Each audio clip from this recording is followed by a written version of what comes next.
Hello दोस्तों। I hope आप सब अच्छे होंगे। साथ ही हम लोग यूपी पीसीएस 2024 के लिए प्रैक्टिस सेट सॉल्व कर रहे हैं। और अभी जो प्रैक्टिस सेट सॉल्व कराया जा रहा है वो घटना चक्र द्वारा पब्लिश किए गए टेस्ट सीरीज को हम लोग सॉल्व कर रहे हैं। और यह टेस्ट नंबर 3 है, जिसके अंतर्गत हम लोग महत्वपूर्ण प्रश्नों को सॉल्व करेंगे। तो यदि आप लोग चैनल पर नए हैं तो सब्सक्राइब कर लीजिए और बेल आइकन को प्रेस कर लीजिए, जिससे वीडियो के महत्वपूर्ण नोटिफिकेशन आप लोगों को मिलते रहें। और यह आप लोगों को कंबाइंड प्रैक्टिस सेट देखने को मिलेगा, जिसमें आर ओ के फुल प्रैक्टिस सेट, जिसमें जो है सब सब्जेक्ट से क्वेश्चन जो है इसमें देखने को मिलेंगे। तो आप लोग क्वेश्चन पेपर को सॉल्व करिए और देखिए कितने क्वेश्चन सही हो रहे हैं। और जैसा भी हो अपना फीडबैक कमेंट बॉक्स में ज़रूर दिया करें।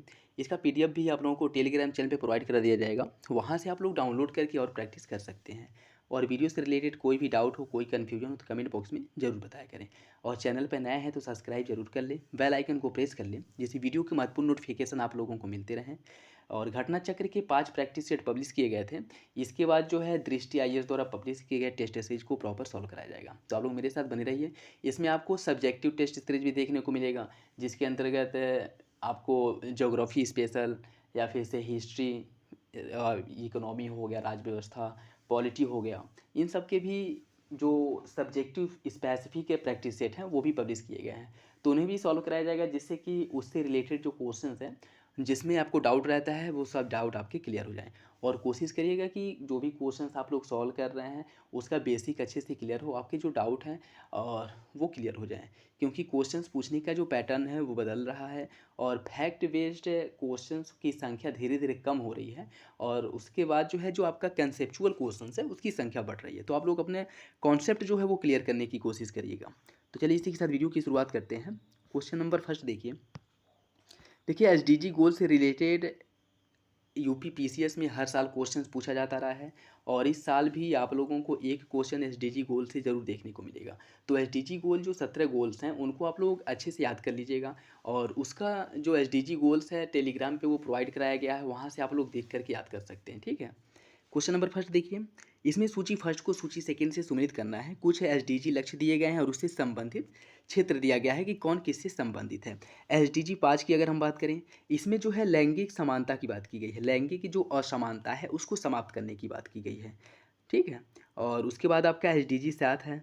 एसडीजी 7 की अगर हम बात करें, एसडीजी 7 में इसमें जो है वहनीय एवं स्वच्छ ऊर्जा, affordable affordable and clean energy की बात की गई है। ठीक है। एसडीजी 8 जो है, इसकी अगर हम बात करें, इसमें जो है अच्छे कार्य एवं आर्थिक वृद्धि की बात की गई है, अच्छे कार्य एवं आर्थिक वृद्धि की बात की गई है। एसडीजी 9 जो है, इसमें उद्योग, नवाचार और संरचना की बात की गई है। ठीक। तो इसका जो सही आंसर है वो हो जाएगा आपका ऑप्शन बी, 2 1 4 3, 2 1 4 3, ये आपका सही हो जाएगा। नेक्स्ट देखिए, नीचे कथन और कारण दिया गया, आपको सही आंसर का चयन करना है। हरे पौधे सूर्य के प्रकाश को विकिरण ऊर्जा के रूप में प्राप्त करते हैं। वे पर्णहरिम की उपस्थिति में ऑक्सीजन और जल द्वारा भोजन का निर्माण करते हैं। आपको बताना है कौन सा विकल्प सही है। इसका जो सही आंसर है वो हो जाएगा ऑप्शन बी, पहला सही है, दूसरा गलत है। इसमें हाँ ये सही है कि हरे पौधे सूर्य के प्रकाश को विकिरण ऊर्जा के रूप में प्राप्त करते हैं, ये बात बिल्कुल सही है। लेकिन यह पर्णहरिम की उपस्थिति में ऑक्सीजन और जल द्वारा भोजन का निर्माण नहीं करते। यहाँ पे ऑक्सीजन नहीं, CO2 है, कार्बन डाइऑक्साइड है। ठीक है। पर्णहरिम की उपस्थिति में CO2 और जल द्वारा भोजन का निर्माण करते हैं। तो सही क्या हो जाएगा, ऑप्शन बी, पहला सही है, दूसरा गलत है। यहाँ पे ऑक्सीजन नहीं, आपका CO2 है। निम्नलिखित में से कौन सा जानवर बिना पानी पिए सबसे लंबी अवधि तक रह सकता है। यह यूपी पीसीएस का ही क्वेश्चन है, उसमें मतलब पूछा गया क्वेश्चन है। इसका जो सही आंसर है वो हो जाएगा आपका ऑप्शन डी, कंगारू चूहा। यह जो है बिना पानी पिए लंबे समय तक रह सकता है। तो इसका सही आंसर हो जाएगा ऑप्शन डी। नेक्स्ट देखिए, हुरून ग्लोबल रिच लिस्ट 2023 के संदर्भ में निम्नलिखित कथनों पर विचार कीजिए। एलन मस्क को इस सूची में पहला स्थान प्राप्त हुआ है। रिलायंस इंडस्ट्री लिमिटेड के चेयरमैन मुकेश अंबानी को इस सूची में संयुक्त रूप से 9वां स्थान प्राप्त हुआ है। आपको बताना है कौन सा विकल्प सही है। इसका जो सही आंसर है वो हो जाएगा ऑप्शन बी, दूसरा सही है, पहला गलत है। पहला गलत क्यों है, क्योंकि पहले स्थान पर एलन मस्क नहीं है, पहले स्थान पे बर्नार्ड अर्नोल्ट हैं जो कि फ्रांस के हैं। एलन मस्क इसकी सूची में जो है पहले दूसरे स्थान पे है। ठीक है। पहले स्थान पे बर्नार्ड अर्नोल्ट हैं। तो सही आंसर हो जाएगा ऑप्शन बी, दूसरा सही है, पहला गलत है। कुछ विटामिन वसा में घुलनशील होते हैं जबकि अन्य जल में घुलनशील होते हैं। आपको बताना है कौन से विटामिन से जल में घुलनशील है। इसका जो सही आंसर है वो हो जाएगा ऑप्शन डी, विटामिन बी और विटामिन सी, यह दोनों जल में घुलनशील हैं, जबकि A, D, E और K यह जो विटामिन है यह आपके वसा में घुलनशील है। ठीक है, तो इसका सही आंसर हो जाएगा ऑप्शन डी। निम्नलिखित में से सूक्ष्म पौधे के लिए कौन सा सूक्ष्म तत्व आवश्यक नहीं होता है। जैसे पौधों की वृद्धि के लिए उसको कुछ सूक्ष्म तत्वों की आवश्यकता होती है, तो कौन सा सूक्ष्म तत्व है जिसे इसकी आवश्यकता नहीं होती है। कार्बन, मैग्नीज, आयरन या फिर मॉलिब्डेनम। इसका जो सही आंसर है, इससे रिलेटेड क्वेश्चन एक बार पिछले प्रैक्टिस सेट में भी आया था, तो उसे जो लोग अच्छे से किए होंगे इसका आंसर दे पाएंगे। ठीक है, इसका सही आंसर हो जाएगा ऑप्शन ए, कार्बन। कार्बन इसके अंतर्गत सूक्ष्म पोषक तत्व तो नहीं है, बल्कि कार्बन की जो आवश्यकता होती है पौधों को, वो बड़ी मात्रा में इसकी आवश्यकता होती है। ठीक है, जबकि मैग्नीज, मॉलिब्डेनम और आयरन यह वह तत्व हैं जिन्हें पौधों की वृद्धि के लिए, विकास के लिए सूक्ष्म तत्व के रूप में आवश्यकता होती है। ठीक है, जैसे आयरन हो गया, chlorine, copper, zinc, manganese, molybdenum, boron और निकिल, ये सब क्या है, ये सब सूक्ष्म तत्व हैं जिन्हें पौधे की आवश्यकता होती है। अच्छा, आप लोग कमेंट बॉक्स में बताइएगा कि टोटल कितने सूक्ष्म तत्वों की आवश्यकता होती है। पिछले प्रैक्टिस सेट में बताया गया है कि कितने सूक्ष्म पोषक तत्वों की आवश्यकता होती है पौधों के विकास के लिए। ठीक है, तो इसका सही आंसर हो जाएगा ऑप्शन ए। निम्नलिखित में से कौन से कीटभक्षी पौधों के उदाहरण हैं। यूट्रिकुलेरिया, ड्रोसेरा, नेपेंथिस या फिर डायोनिया। ये देखिए, इसका जो सही आंसर है वो हो जाएगा ऑप्शन डी। ये सभी पौधे जो हैं आपके कीटभक्षी पौधे के उदाहरण हैं, जो जहाँ पे नाइट्रोजन की कमी होती है उस भूमि में इनका विकास होता है, या मुख्य रूप से वहाँ पे यह पाए जाते हैं।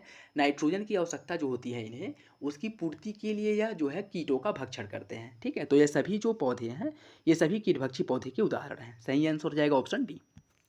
निम्नलिखित में से कौन सा युग्म सही सुमेलित नहीं है। विश्व खाद्य दिवस 2023 16 अक्टूबर को मनाया गया था, जिसकी थीम थी water is life, water is food, live on behind.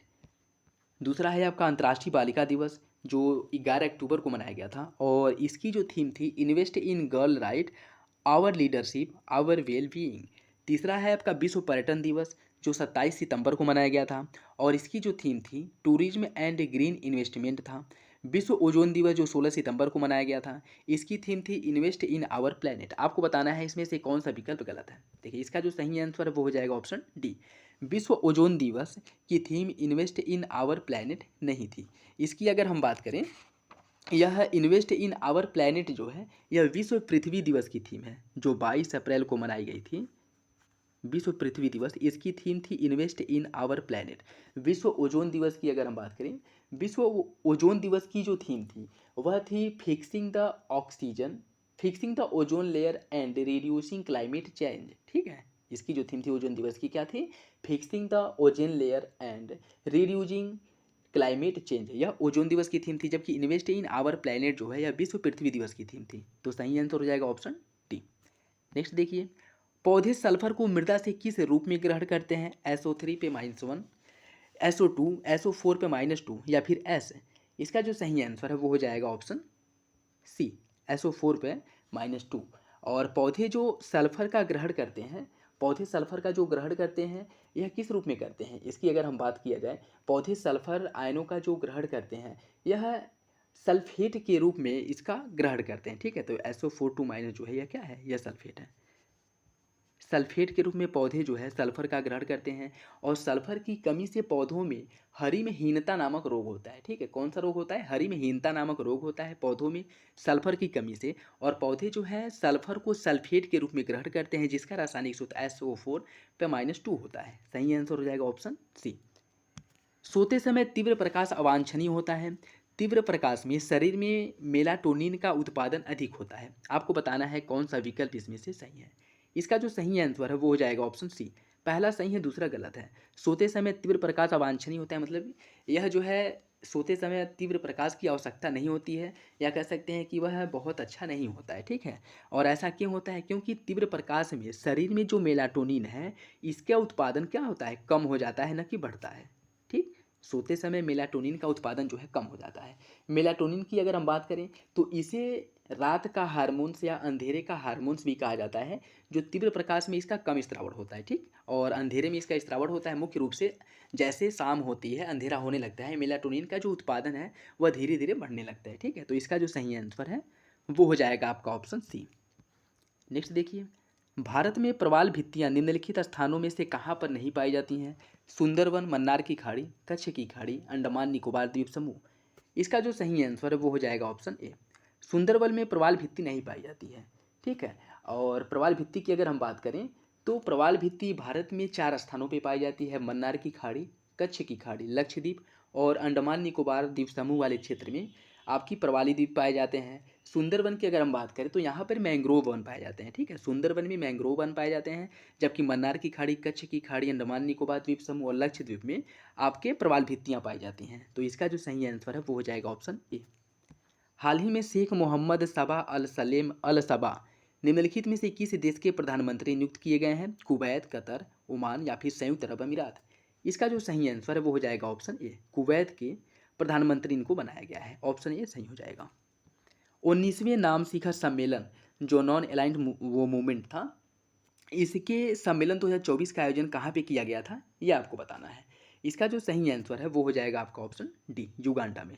यह जो गुट निरपेक्ष आंदोलन जिसकी शुरुआत की गई थी और इसका आयोजन जो है हुआ था आपके युगांडा में, और इसके पहले जो हुआ था जो 18वां नैम शिखर सम्मेलन था, इसका आयोजन बाकू अजरबैजान में किया गया था, ठीक है। और इसमें भारत का नेतृत्व किसके द्वारा किया गया था?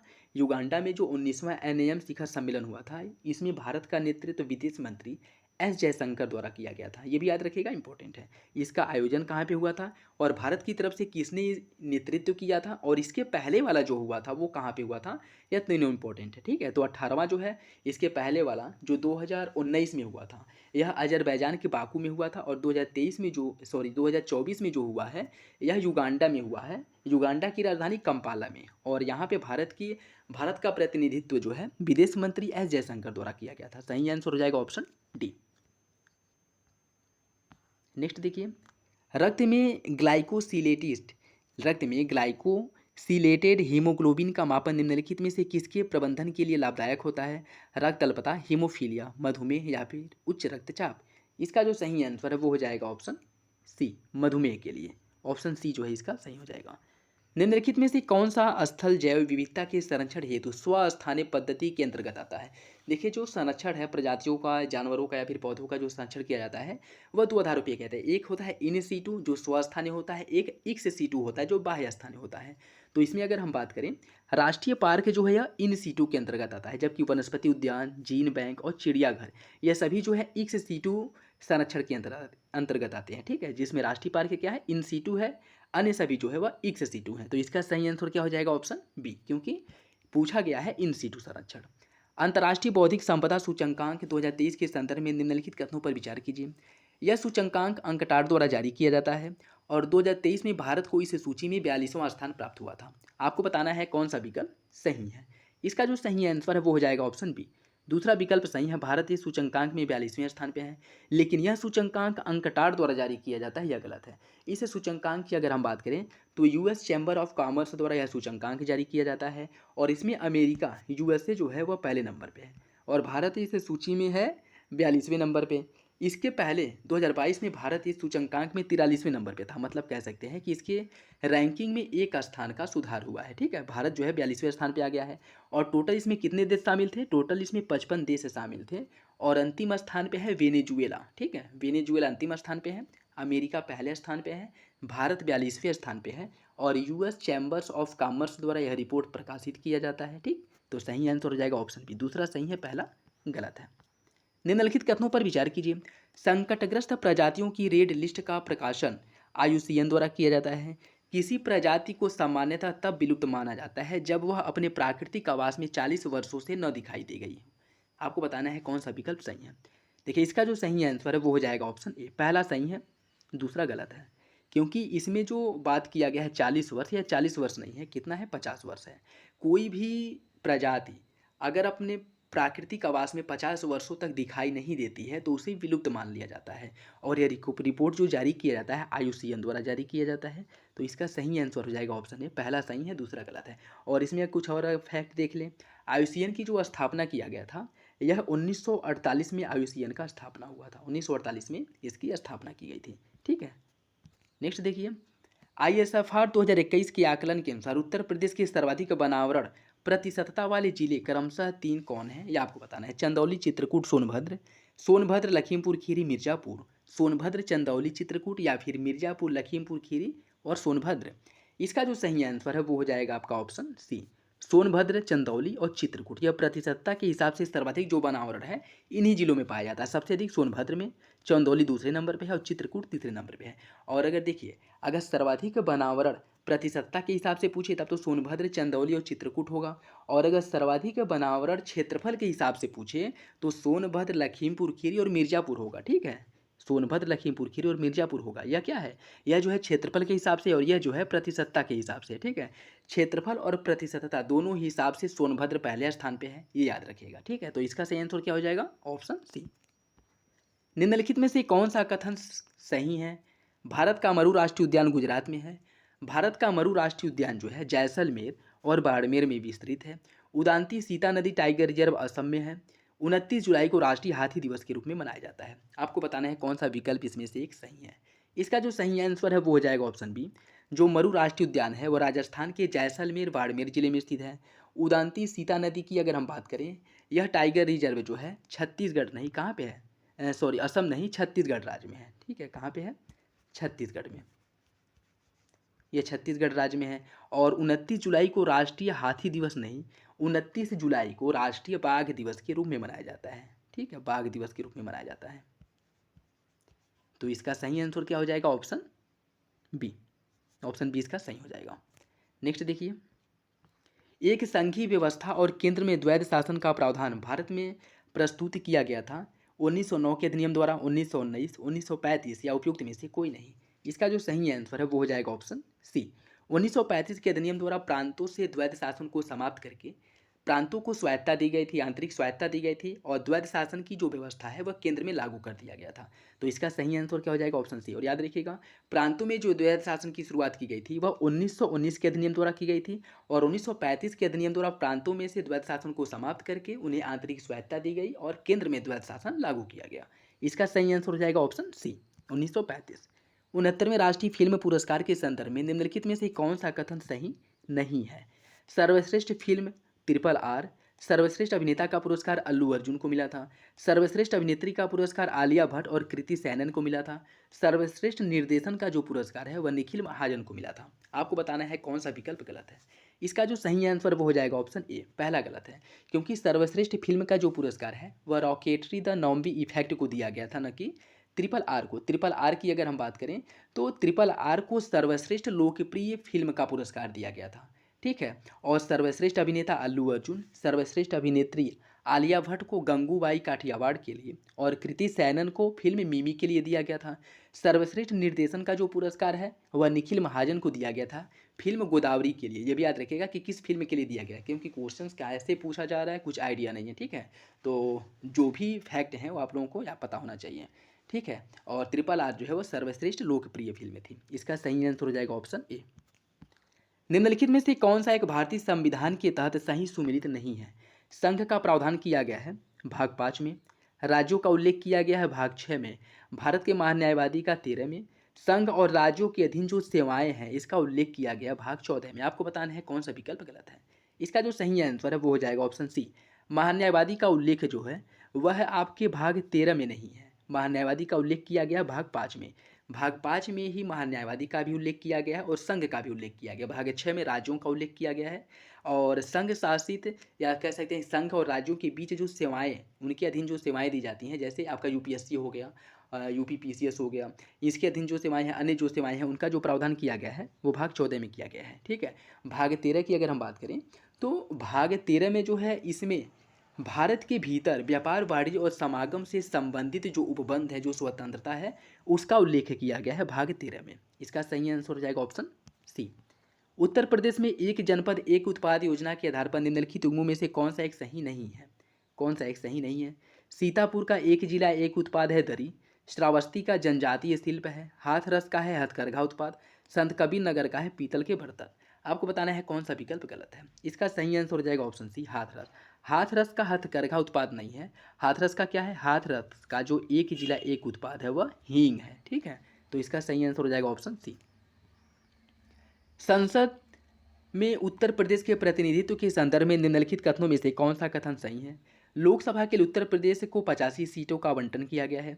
राज्यसभा के लिए उत्तर प्रदेश को आवंटित कुल स्थानों की या कुल सीटों की जो संख्या है वह 34 है। आपको बताना है कौन सा विकल्प सही है। इसका जो सही आंसर है वो हो जाएगा ऑप्शन डी, दोनों विकल्प गलत हैं। क्यों? क्योंकि लोकसभा में उत्तर प्रदेश में जो सीटों का आवंटन है वो 85 नहीं 80 है। लोकसभा में उत्तर प्रदेश को 80 सीटों का आवंटन किया गया है और राज्यसभा के लिए उत्तर प्रदेश में जो सीटों का आवंटन किया गया है वो 31 है, न कि 34। तो सही आंसर क्या हो जाएगा? ऑप्शन डी, दोनों विकल्प आपके गलत हैं। नेक्स्ट देखिए, नीति आयोग द्वारा हाल ही में जारी रिपोर्ट के अनुसार 2019 से 21 में उत्तर प्रदेश में जो बहुआयामी निर्धनता का अनुपात है वह घट करके कितना हो गया है, यह आपको बताना है। इसका जो सही आंसर है वो हो जाएगा ऑप्शन बी। इस समय वर्तमान समय में उत्तर प्रदेश में जो बहुआयामी निर्धनता का अनुपात है वो 22.93% है। इसके पहले कितना था? 2015-16 में इसका जो अनुपात था वह 37.68 था, 37.68 था, जो कम होकर के 22.93 हो गया है। और इसमें उत्तर प्रदेश सरकार द्वारा 14.75% की कमी की गई है। ठीक है, ये भी याद रखिएगा, इंपॉर्टेंट है। पहले कितना था? पहले 37.68 था, वर्तमान में कितना है? 22.93% है। कितना कमी हुआ है? 14.75%। सही आंसर हो जाएगा ऑप्शन बी। नेक्स्ट देखिए, इसमें सूची फर्स्ट को सूची सेकेंड से सम्मिलित करना है। कुछ जिले दिए गए हैं और उनका मुख्यालय दिया गया है। गौतम बुद्ध नगर का मुख्यालय कहाँ पे है? इसका मुख्यालय है ग्रेटर नोएडा में। जालौन का मुख्यालय है उरई में। कानपुर देहात का मुख्यालय अकबरपुर माती में है और सिद्धार्थ नगर का मुख्यालय है नौगढ़ में। इसका जो सही आंसर है वो हो जाएगा आपका ऑप्शन डी, 2143। 2143। वर्ष 2023 का नोबेल शांति पुरस्कार किसे प्रदान किया गया है? महासा अमीनी, इल्हाम तोहती, नरगिस मोहम्मदी या फिर आफिया मोहम्मदी। देखिए, इसका जो सही आंसर है वो हो जाएगा option C. Option C, Narges Mohammadi को दिया गया है। ठीक है, और नॉर्वेजियन नोबेल कमेटी है उसके द्वारा यह जो शांति का नोबेल पुरस्कार है वह दिया जाता है। और इन्हें किस लिए दिया गया है? इन्हें यह पुरस्कार जो दिया गया है ईरानी महिलाओं के उत्पीड़न के खिलाफ संघर्ष करने, आवाज़ उठाने और जो वहाँ पे मानवाधिकार का हनन हो रहा है उसकी स्वतंत्रता के लिए आवाज़ उठाया गया था। यह क्वेश्चन ROR में पूछा था, उसमें यह पूछा था कि इन्हें जो पुरस्कार दिया गया वह किस लिए दिया गया, और 2 ऑप्शन दिया, कथन और कारण के रूप में। ठीक है, तो क्वेश्चंस बन सकता है कि अगर किसी व्यक्ति को कोई पुरस्कार दिया गया है तो वह किस क्षेत्र में दिया गया और किस लिए दिया गया, उसमें उनका योगदान क्या है जिसके लिए वह पुरस्कार दिया गया, तो वो भी याद रखिएगा आप लोग, इंपॉर्टेंट है। ठीक है, सही आंसर हो जाएगा ऑप्शन सी। नेक्स्ट देखिए, इसमें सूची फर्स्ट को सूची सेकेंड से, और हाँ ये भी देख लीजिए कि यह पुरस्कार जो शांति का नोबेल पुरस्कार है, यह शांति का नोबेल पुरस्कार प्राप्त करने वाली यह ईरान की दूसरी महिला हैं। और ओवरऑल और अगर देखा जाए कि अब तक जितनी महिलाओं को शांति का नोबेल पुरस्कार दिया गया है उसमें यह 19वीं महिला है। ठीक है, ओवरऑल में जितनी महिलाओं को नोबेल पुरस्कार दिया गया है शांति का उसमें 19वीं महिला है और ईरान की यह दूसरी महिला है जिन्हें शांति का नोबेल पुरस्कार प्राप्त हुआ है। ठीक है, ये भी दोनों फैक्ट याद रखिएगा। नेक्स्ट देखिए, इसमें सूची फर्स्ट को सूची सेकेंड से सम्मिलित करना है। अनुच्छेद 76, इसमें जो है महान न्यायवादी का उल्लेख किया गया, भारत का जो महान न्यायवादी है उसका उल्लेख किया गया है। अनुच्छेद 148 में भारत के नियंत्रक एवं महालेखा परीक्षक का उल्लेख किया गया है। अनुच्छेद 75 सब क्लॉज फर्स्ट में इसमें केंद्रीय मंत्रियों की जो नियुक्ति की जाती है उसका उल्लेख किया गया है। और अनुच्छेद 131 में सर्वोच्च न्यायालय के क्षेत्राधिकार, जो प्रारंभिक क्षेत्राधिकार है उसका उल्लेख किया गया है। तो इसका सही आंसर क्या हो जाएगा? इसका सही आंसर हो जाएगा ऑप्शन बी, 3142। ऑप्शन बी सही है। नेक्स्ट देखिए, निम्नलिखित कथनों में से कौन सा कथन सही है? चंबल नदी फतेहपुर के पास यमुना नदी में मिलती है। गंगा नदी उत्तर प्रदेश में बिजनौर जिले में प्रवेश करती है। आपको बताना है कौन सा विकल्प सही है। इसका सही आंसर हो जाएगा ऑप्शन बी, दूसरा सही है, पहला गलत है। चंबल नदी की अगर हम बात करें तो चंबल नदी जो है यह यमुना नदी में फतेहपुर के पास नहीं मिलती है, बल्कि यह कहाँ मिलती है?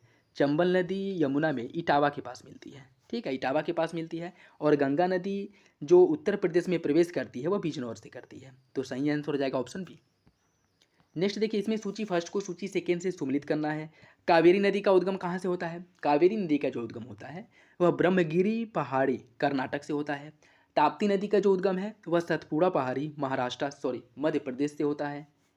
सतपुड़ा पहाड़ी मध्य प्रदेश से होता है। नर्मदा नदी का जो उद्गम है यह अमरकंटक पहाड़ी मध्य प्रदेश से होता है। चंबल नदी का उद्गम जनापाव पहाड़ी से होता है। और यह कहाँ पे है? ये भी आपके मध्य प्रदेश में है। तो सतपुड़ा, अमरकंटक और जनापाव, ये तीनों पहाड़ियाँ जो हैं आपके मध्य प्रदेश में हैं। कावेरी जो ब्रह्मगिरी पहाड़ी है कर्नाटक में, जहाँ से कावेरी नदी का उद्गम होता है। ताप्ती नदी का उद्गम सतपुड़ा से होता है। नर्मदा का अमरकंटक से और चंबल का जनापाव से। इसका जो सही आंसर है वो हो जाएगा आपका ऑप्शन डी, 4123। 4123। नेक्स्ट देखिए, इसमें भी सूची फर्स्ट को सूची सेकेंड से सम्मिलित करना है। कुछ घाटी दी गई हैं और राज्य दिया गया है। कुल्लू घाटी कहाँ पे है? कुल्लू घाटी जो है यह हिमाचल प्रदेश में है। यूमथांग घाटी जो है यह सिक्किम में है। नेलांग घाटी है नागालैंड में, और नीलांग घाटी जो है यह आपका उत्तराखंड में है। नीलांग घाटी उत्तराखंड में है, जुंकू घाटी है नागालैंड में। ठीक है, तो इसका जो सही आंसर है वो हो जाएगा ऑप्शन ए, 2 4 3 1। नेक्स्ट देखिए, भारत में राजनीतिक व्यवस्था के मूलभूत लक्षण क्या है? यह एक लोकतांत्रिक गणराज्य है। इसमें संसदात्मक या संसदीय रूप की सरकार है। सर्वोच्च सत्ता भारत की जनता में निहित है, और यहाँ पर एकीकृत शक्ति का प्रावधान किया गया है। आपको बताना है कौन सा विकल्प सही है। इसका जो सही आंसर है वो हो जाएगा ऑप्शन बी, पहला दूसरा तीसरा सही है, चौथा गलत है। क्योंकि यहाँ पे जो है एकीकृत शक्ति का प्रावधान नहीं किया गया है। यहाँ पे अगर हम बात करें तो यहाँ पे सत्ता का हस्तांतरण पाया जाता है, केंद्र और राज्यों के बीच में सत्ता का विभाजन पाया जाता है। ठीक है, न कि शक्ति का एकीकरण पाया जाता है। तो सही आंसर हो जाएगा ऑप्शन बी, पहला दूसरा तीसरा सही है, चौथा गलत है। लंबाई के अनुसार निम्नलिखित जो हिमनद हैं उनको अवरोही क्रम में लगाना है कि कौन सबसे अधिक लंबा है, उसके बाद किसका स्थान आता है, उसके बाद किसका आता है, फिर किसका आता है। ठीक है, तो इसमें अगर हम बात करें सबसे लंबा जो ग्लेशियर है वह आपका कौन सा है, वह है आपका सियाचिन ग्लेशियर। सियाचिन ग्लेशियर जो सबसे लंबा है तो पहले नंबर पे आ जाएगा। दूसरे नंबर पे बात करें तो वियाफो ग्लेशियर जो है यह इसके बाद आता है, दूसरे नंबर पे आ जाएगा। फिर है आपका बाल्टोरो ग्लेशियर, फिर है जेमो ग्लेशियर। तो सबसे बड़ा ग्लेशियर कौन सा है? सियाचिन है, फिर वियाफो है, फिर बाल्टोरो है, फिर जेमू है। इसका सही आंसर हो जाएगा option C, Siachen Biafo Baltoro Zemu, option C सही हो जाएगा। नेक्स्ट देखिए, उत्तर प्रदेश के किस जिले में पहला पूर्ण बालिका सैनिक स्कूल खोला गया है? अमेठी, झांसी, मैनपुरी या फिर मथुरा? इसका जो सही आंसर वो हो जाएगा ऑप्शन डी, मथुरा में खोला गया। और भारत का यह उत्तर प्रदेश में जो खोला गया है यह भारत का पहला पूर्ण बालिका सैनिक स्कूल है, जिसमें केवल बालिकाओं का ही प्रवेश होगा, मतलब कह सकते हैं कि बालिकाएं ही पढ़ेंगी। ठीक है, और यह मथुरा में। ये पूछ सकता है कि यह इसका उद्घाटन किसके द्वारा किया गया है, तो ये भी याद रखिएगा इसका जो उद्घाटन है वह रक्षा मंत्री राजनाथ सिंह द्वारा किया गया है। और इसका जो नाम है, वृंदावन में इसकी स्थापना की गई, जिसका नाम है संविद गुरुकुलम बालिका सैनिक स्कूल, इसका नाम है। ठीक है, क्या नाम है? संविद गुरुकुलम बालिका सैनिक स्कूल। ठीक है, उद्घाटन किया गया है रक्षा मंत्री राजनाथ सिंह द्वारा, और यह मथुरा के वृंदावन में है। ऑप्शन डी सही हो जाएगा। निम्नलिखित में से कौन सा कथन सही है? अंडमान द्वीप समूह का सर्वोच्च शिखर है सैंडल पीक है। निकोबार द्वीप समूह का सर्वोच्च शिखर है माउंट धुलियार। भारत का एकमात्र सक्रिय ज्वालामुखी बैरन द्वीप है। और नरकुंडन द्वीप ज्वालामुखी जो है यह अंडमान निकोबार में स्थित एक प्रसुप्त ज्वालामुखी है। आपको बताना है कौन सा विकल्प सही है। इसका जो सही आंसर वो हो जाएगा ऑप्शन डी, सभी विकल्प इसके सही हैं, सभी ऑप्शन जो हैं वो सही हैं। ठीक है, नेक्स्ट देखिए, भारतीय संविधान में स्वतंत्रता का अधिकार 4 अनुच्छेदों में प्रदान किया गया। वो 4 अनुच्छेद कौन से हैं ये आपको बताना है। इसका जो सही आंसर है वो हो जाएगा ऑप्शन ए, अनुच्छेद 19 से लेकर के 22 में, भाग 3 में 19 से लेकर के 22 में स्वतंत्रता के अधिकार का उल्लेख किया गया है। ठीक है, तो सही आंसर हो जाएगा ऑप्शन ए, जिसमें अगर हम बात करें 19 में अगर हम बात करें तो इसमें जो है भाषण एवं अभिव्यक्ति की स्वतंत्रता दी गई है। 20 में जो दी गई है वो अपराधों के लिए दोष सिद्धि के संबंध में संरक्षण दिया गया। जैसे जो अनुच्छेद 20 है वह किसी व्यक्ति को अगर अपराधी घोषित कर दिया जाता है तो उसके बाद उसे कौन से संरक्षण दिए जाएंगे इसका उल्लेख करता है। अनुच्छेद 21 इसमें दैहिक एवं स्वतंत्रता का संरक्षण इसका अधिकार दिया गया है। अनुच्छेद 21 सब क्लॉज फर्स्ट में शिक्षा का अधिकार दिया गया है। और अनुच्छेद 22 जो है इसमें गिरफ्तारी के निरोध के संरक्षण में उसमें जो है प्रावधान किया गया है, कह सकते हैं कि उससे जो है संरक्षण दिया गया है। तो इसमें अनुच्छेद 20 और अनुच्छेद 22 में याद रखिएगा कि अनुच्छेद 20 में दोषी ठहराए जाने के बाद संरक्षण देता है, और अनुच्छेद 22 जो है यह दोषी ठहराए जाने के पहले जब गिरफ्तारी होती है उसी समय संरक्षण देने की बात करता है। तो सही आंसर हो जाएगा ऑप्शन ए। नेक्स्ट देखिए, इसमें सूची फर्स्ट को सूची सेकंड से सम्मिलित करना है। कुछ खनिज दिए गए हैं और सबसे अधिक उत्पादक राज्य दिया गया है। तांबा का सर्वाधिक उत्पादन किसके द्वारा किया जाता है? मध्य प्रदेश राज्य द्वारा किया जाता है। सोने का सबसे अधिक जो उत्पादन होता है वो कर्नाटक में होता है। चांदी का सबसे अधिक जो उत्पादन होता है वो होता है राजस्थान में। और टीन का सबसे अधिक उत्पादन होता है छत्तीसगढ़ में। इसका जो सही आंसर है वो हो जाएगा आपका ऑप्शन बी, 2 3 4 1। नेक्स्ट देखिए, हाल ही में राष्ट्रीय अपराध रिकॉर्ड ब्यूरो द्वारा जारी आंकड़ों के अनुसार महिलाओं के विरुद्ध अपराधों के मामले में दोष सिद्धि की दर किस राज्य में सबसे अधिक है? महाराष्ट्र, गुजरात, उत्तर प्रदेश या फिर केरल? इसका जो सही आंसर वो हो जाएगा ऑप्शन सी, सबसे अधिक जो केस दर्ज किए गए थे दोष सिद्धि की जो मामले हैं महिलाओं के विरुद्ध वह सबसे अधिक उत्तर प्रदेश में है। और सबसे अधिक मामले भी उत्तर प्रदेश में ही दर्ज किए गए हैं। ठीक है, तो सही आंसर हो जाएगा ऑप्शन सी। भारत अंतर्राष्ट्रीय व्यापार मेला 2023 के संदर्भ में निम्नलिखित में से कौन सा कथन सही नहीं है? कौन सा कथन सही नहीं है बताना है। इसका आयोजन किया गया था नई दिल्ली में। यह इस मेले का 42वां संस्करण था। इसकी थीम थी वसुधैव कुटुंबकम यूनाइटेड बाई ट्रेड, यह इसकी थीम थी। और इसमें जो हरियाणा और उत्तर प्रदेश भागीदार राज्य के रूप में शामिल थे। आपको बताना है कौन सा विकल्प गलत है। इसका जो सही आंसर वो हो जाएगा ऑप्शन डी। हरियाणा और उत्तर प्रदेश भागीदार राज्य के रूप में शामिल नहीं थे, बल्कि भागीदार राज्य के रूप में इसमें बिहार और केरल शामिल हुए थे। ठीक है, बिहार और केरल भागीदार राज्य के रूप में शामिल हुए थे। ठीक, और हरियाणा उत्तर प्रदेश की अगर हम बात करें तो हरियाणा हो गया, उत्तर प्रदेश हो गया, जम्मू कश्मीर हो गया, इन्हें जो है फोकस राज्य के रूप में शामिल किया गया था। ठीक है, जम्मू कश्मीर, दिल्ली, झारखंड, महाराष्ट्र, उत्तर प्रदेश, इन्हें जो है फोकस राज्य के रूप में शामिल किया गया था।